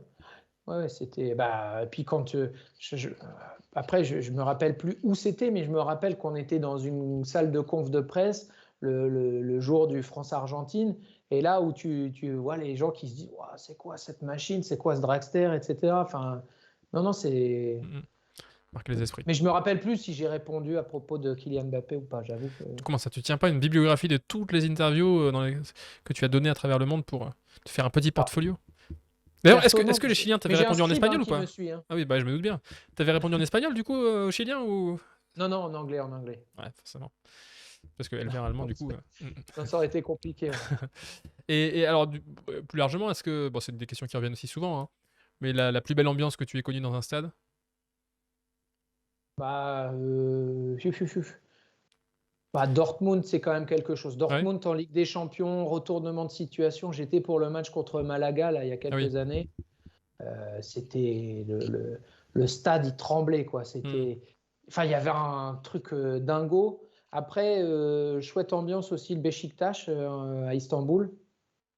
Euh, La Méno, mais ouais, franchement, la Méno, c'est suggéré super. dans le chat, évidemment. Ouais, Tu bah, devines qui le j'imagine suggère. de qui. Mais toi Mais qui as passé en ouais. plus quelques semaines en Alsace, professionnellement. Ouais, à l'époque où ils avaient gagné la Coupe de la Ligue d'ailleurs, 97. L'arrêt Mais de Collet, ouais, non, c'est Collet qui trompe Baudard, c'est ça, non? Dernier tir au but vainqueur. Ça a été c'est longtemps ça, le ouais, générique contre Bordeaux. On refait le match, du coup, c'est comme ça que je m'en souviens. Ah d'accord. C'était Sacomano qui disait Collet face à Baudard, et Collet qui bat Baudard, et Strasbourg qui remporte la Coupe de la Ligue où il montait dans les aigus. Je passe l'imitation, voilà, c'est comme ça que je connais ce petit détail de l'histoire. Ah, pas mal. Bah ouais, c'était ça. Mais non, en France, franchement, il y a des super ambiances aussi. Mais d'ailleurs, il n'y a pas de mais. Et Strasbourg en fait partie, c'est Mm, cool. mm. Et alors, là, ce sont des considérations beaucoup plus pratiques, parce que forcément, quand tu es en déplacement, il y a toute une logistique aussi, évidemment. Quel est le stade le plus pratique pour un journaliste en Ligue 1 et le stade le plus compliqué où travailler? Hmm. Celle-là, je suis sûr, on te l'a jamais posé, celle-là. Ah Ah, non, les non. belles ambiances, c'est facile, hein, dire les gens qui chantent, Bollard et compagnie. Bon, il y a plein de stades où c'est facile de bosser quand même. Je sais pas, Bon, je vais tous les dire nouveaux stades en Bollard. plus sont. Ouais. Hmm, Bollard, c'est facile de bosser, par hmm. exemple. Pourquoi? Bollard, bon, parce que, je sais pas, les gens, dès que tu rentres, tout le monde est assez coolos. C'est vieux de dire coolos. Et assez C'est pas sympa, grave, Julien. On a compris que sympatoche. t'étais la voix des boomers, c'est pas grave. Non, ouais, Bollard, c'est tout le monde est sympa de A à Z. Les gens de la Sécu, les gens de trucs. pour aller de tel endroit à tel endroit, c'est facile. Il n'y a Mm. pas besoin de suraccréditation, de machin, de trucs. Euh, le stade le plus compliqué, je pense maintenant, peut-être le parc, quoi. Ah ouais? Ah ouais, le parc, c'est pas. Mais en fait, ils sont. Enfin, mais c'est compliqué dans le sens où il y a une telle. C'est là où il y a toujours le plus de monde. Ouais. Euh, c'est là où ils ont quand même des méga stars et ils n'ont pas envie que les gens viennent les solliciter. En fait, c'est plus. Je te parle en termes d'accès, en Ouais, fait. d'accord. C'est-à-dire que le parc, pour aller de la pelouse au poste commentateur, je fais 3 km, quoi. Mm. Il n'y a rien de simple, je ne peux pas passer par le tunnel, je peux pas. Enfin voilà, c'est un peu le bazar. Après, les gens, ils ne sont pas hostiles, mais disons que ouais, c'est des fois un peu compliqué, mais bon, enfin, c'est relativement compliqué, hein. Ouais, mais quand même, voilà, quand même, c'est des détails logistiques importants, Ouais, on c'est un se doute métier pas. difficile, Ah ouais, hein. bah, si tu dois marcher, t'imagines, on te montre même pas, on t'emmène pas dans un taxi ou une petite voiturette de golf là jusqu'à ton poste commentateur, avec un petit Incroyable. café qui t'attendrait, je sais pas, un petit réconfortant, un truc du genre. Incroyable. Alors, on peut finir, là, on arrive à 19h40, je pense qu'on va peut-être garder un dernier petit quart d'heure éventuellement. Je pense qu'on a couvert à peu près les questions qui étaient sorties sur le chat. Sur la Ligue 1 2021-2022, on peut parler de foot maintenant quand même, après avoir parlé de toi tout le temps, laissons un petit peu la place au jeu, même si c'est toi qui vas en parler. Quel regard tu portes sur cette Ligue 1 2021-2022, après 26 journées où, alors certes, on a le PSG qui est largement devant, mais bon, moi perso, je me régale à regarder pas mal d'équipes jouer quand même. Ah bah ouais, moi aussi. Moi aussi, franchement, je.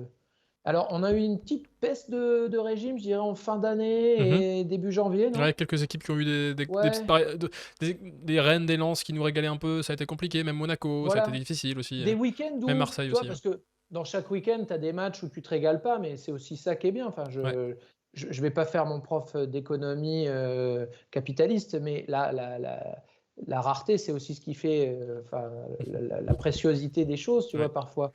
Mais bon, encore que sur le foot, on peut se régaler régulièrement, mais ouais. le fait d'avoir de temps en temps des matchs moyens ou des matchs mauvais, ça permet de kiffer encore plus les très bons matchs. Mais non, franchement, cette saison, elle est super.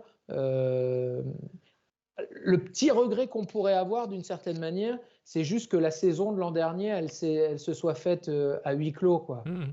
Parce que si t'es pas à huis clos avec le scénario, le machin, le truc, ça aurait été vraiment une saison quasi inoubliable, je Ouais. pense, tu vois.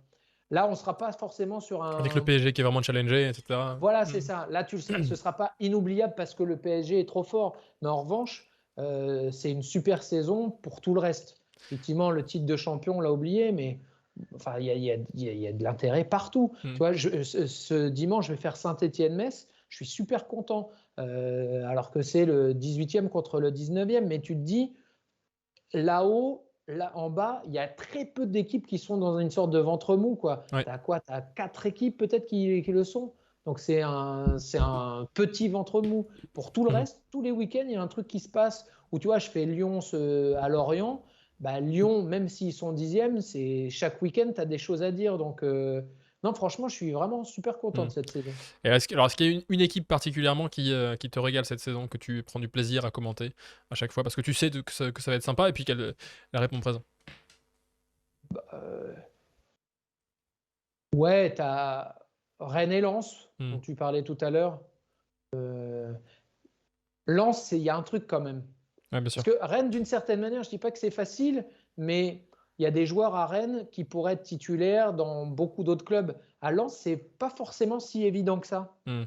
Bah, Euh, c'est Seko alors, Fofana tu as ou des joueurs, peut-être voilà, t'as des Kakuta, joueurs mais qui sortent du Mhm. lot. Ouais, mais même Kakuta, je ne suis pas C'est vrai si que sûr que cette dans saison d'autres maintenant, c'est clubs, il vrai que c'est sûr, quoi. serait. Tu vois? Alors, si, moi, je pense que Kalimundo, il sera dans un très bon club Oui. assez vite aussi. Mhm. Et Kakuta, il est au-dessus du lot. Fofana, Doucouré, ouais. il est Mhm. très bon. Pas Fofana. Doucouré à côté, on n'en parle pas beaucoup, mais il fait un gros, gros, Tout à gros fait. boulot. Mais ce que je veux dire, c'est que cette équipe, il se passe un truc, quoi. Ce que j'aime bien, c'est des choses qu'on voit pas forcément beaucoup. Mais tu vois, Medina, quand il récupère le ballon, tu sais, il y a une sorte de rage où il se Mhm. dit, tiens, je vais avancer avec le ballon pendant 4-5 mètres et je vais faire la passe qui va en faire gagner 25 ou 30. Tu vois, ce truc de se dire, allez, bah, bah, bah. Il y a un truc de rythme où tu dis, ouais, c'est excitant. Avec des joueurs, je te dis, qui ne seront pas Bah, c'est le c'est 15e pas budget leur en plus, faire. hein, il me semble, Oui, oui, c'est Lens en ça. plus, Mais donc ce que je veux dire, c'est que c'est pas leur faire injure que de dire ça, mais je c'est le pense qu'il projet y a peu collectif, de joueurs. quoi. Mmh. Voilà, il y a peu de joueurs qui individuellement seraient des titulaires indiscutables dans une autre Mmh. équipe du top 5. En tout cas, quand tu vois ça Donc, les parcours de certains, les Gradit, les Klose, les Sotoka, ils arrivent en Ligue 1 sur le tard d'ailleurs, en plus avec des ben parcours un oui, peu oui, c'est sinueux ça. et ça révèle bien un petit peu ça aussi et puis tu as l'ambiance derrière aussi comme dit Biggie Ben dans le chat. Quand un match à Bollard aussi, quand ça tourne bien forcément aussi, en tant que commentateur, je pense que voilà, tu te laisses aussi un peu porter par cet élan-là, quoi. Ah bah oui, mais c'est pour ça que là, quand on a dû recommenter dans des stades comme ça à huis clos, franchement, C'était dur. c'était non, bah, dur. Enfin, c'était moins C'est sympa. double parce que à la fois tu te dis, on n'est pas beaucoup à avoir la chance d'assister à ces matchs-là, donc tu Mmh. as conscience d'être un privilégié. Et d'un autre côté, tu te dis, ah. Et en plus, je dois battre un peu ma coupe dans le sens où pendant longtemps, j'ai aussi dit, euh, faut pas non plus surestimer le poids du public dans le sens où c'est pas les gens dans la tribune qui courent, c'est pas eux qui font les matchs. Mais je reviens quand même là-dessus dans le sens où c'est pas le rôle majeur, mais c'est un vrai rôle quand même quoi. Et c'est un vrai rôle pour tous, c'est un vrai rôle pour les joueurs, c'est un vrai rôle pour nous, c'est un vrai rôle quand tu regardes la télé ou bah, ça n'a pas le même goût quand même. Donc Mmh. je c'est pas le rôle principal, mais il faut quand même reconnaître que ça change beaucoup le foot avec ou sans le public, Ouais, c'est pas la même chose. ouais, bien sûr.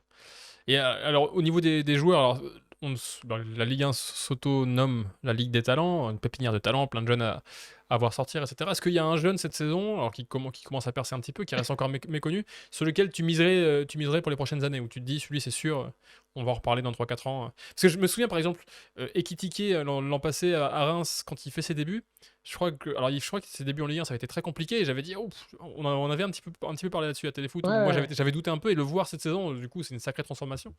Mais Bah alors, est-ce que tu as j'avais donné un. son nom, mais Oh, le truc, c'est que là, voilà, maintenant, c'est trop facile. ouais. Mais promis, quand on m'a demandé. Mais je me Bon, souviens. Moi, je me souviens quand on avait discuté, t'avais bien aimé.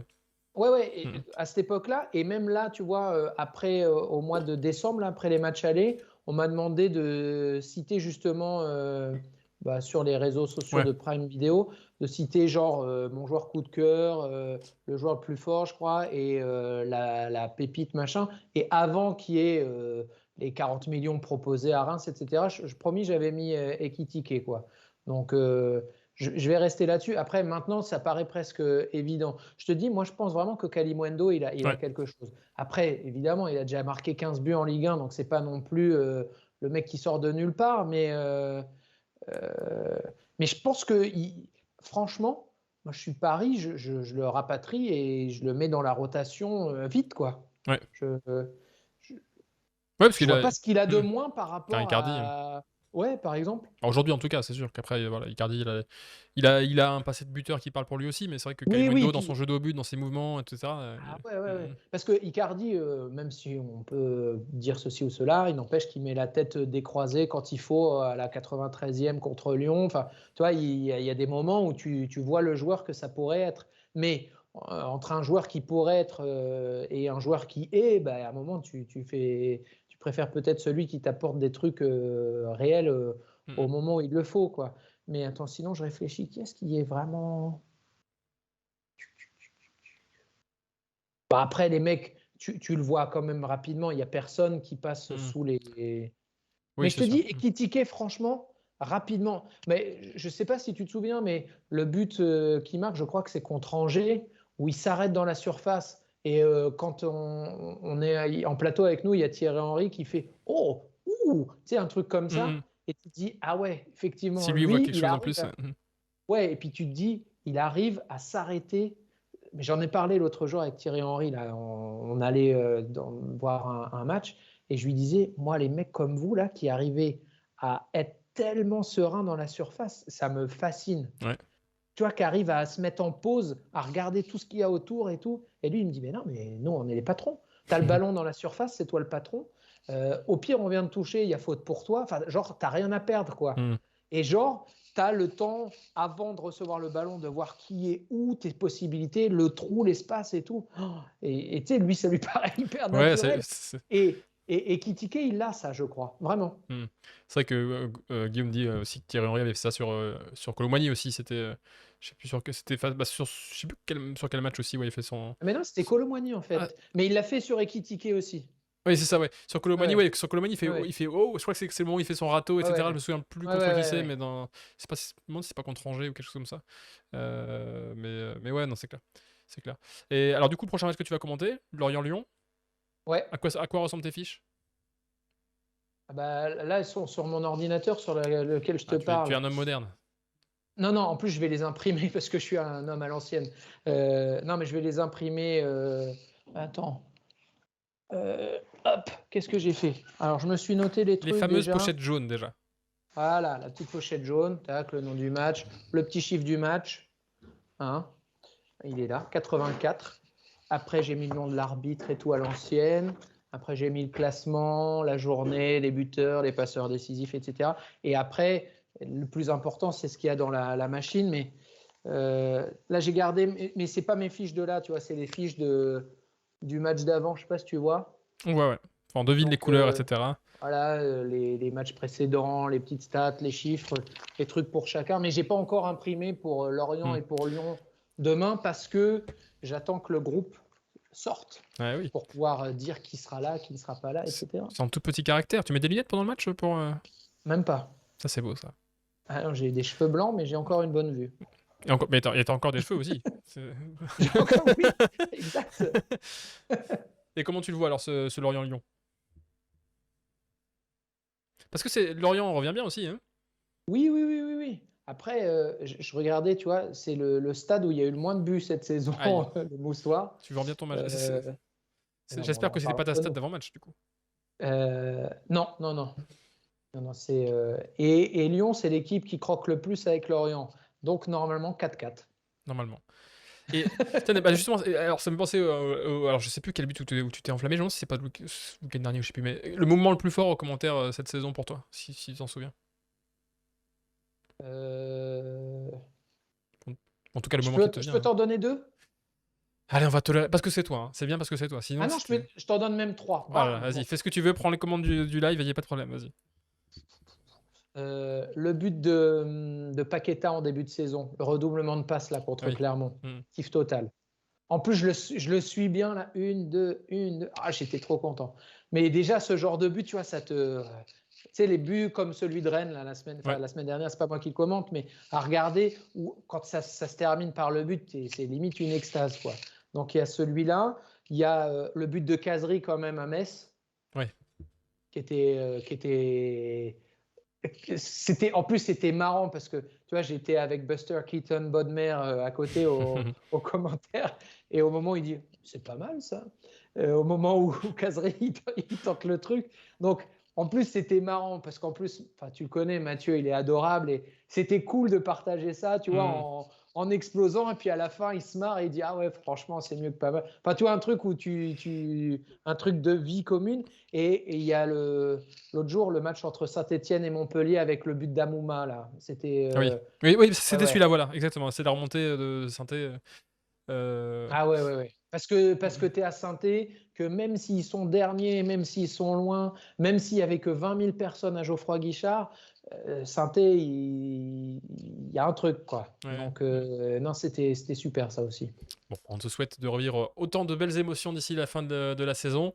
Merci beaucoup, Julien, d'avoir été avec nous. Merci d'avoir suivi ça sur le chat. À très vite sur la chaîne. Bonne soirée à tous.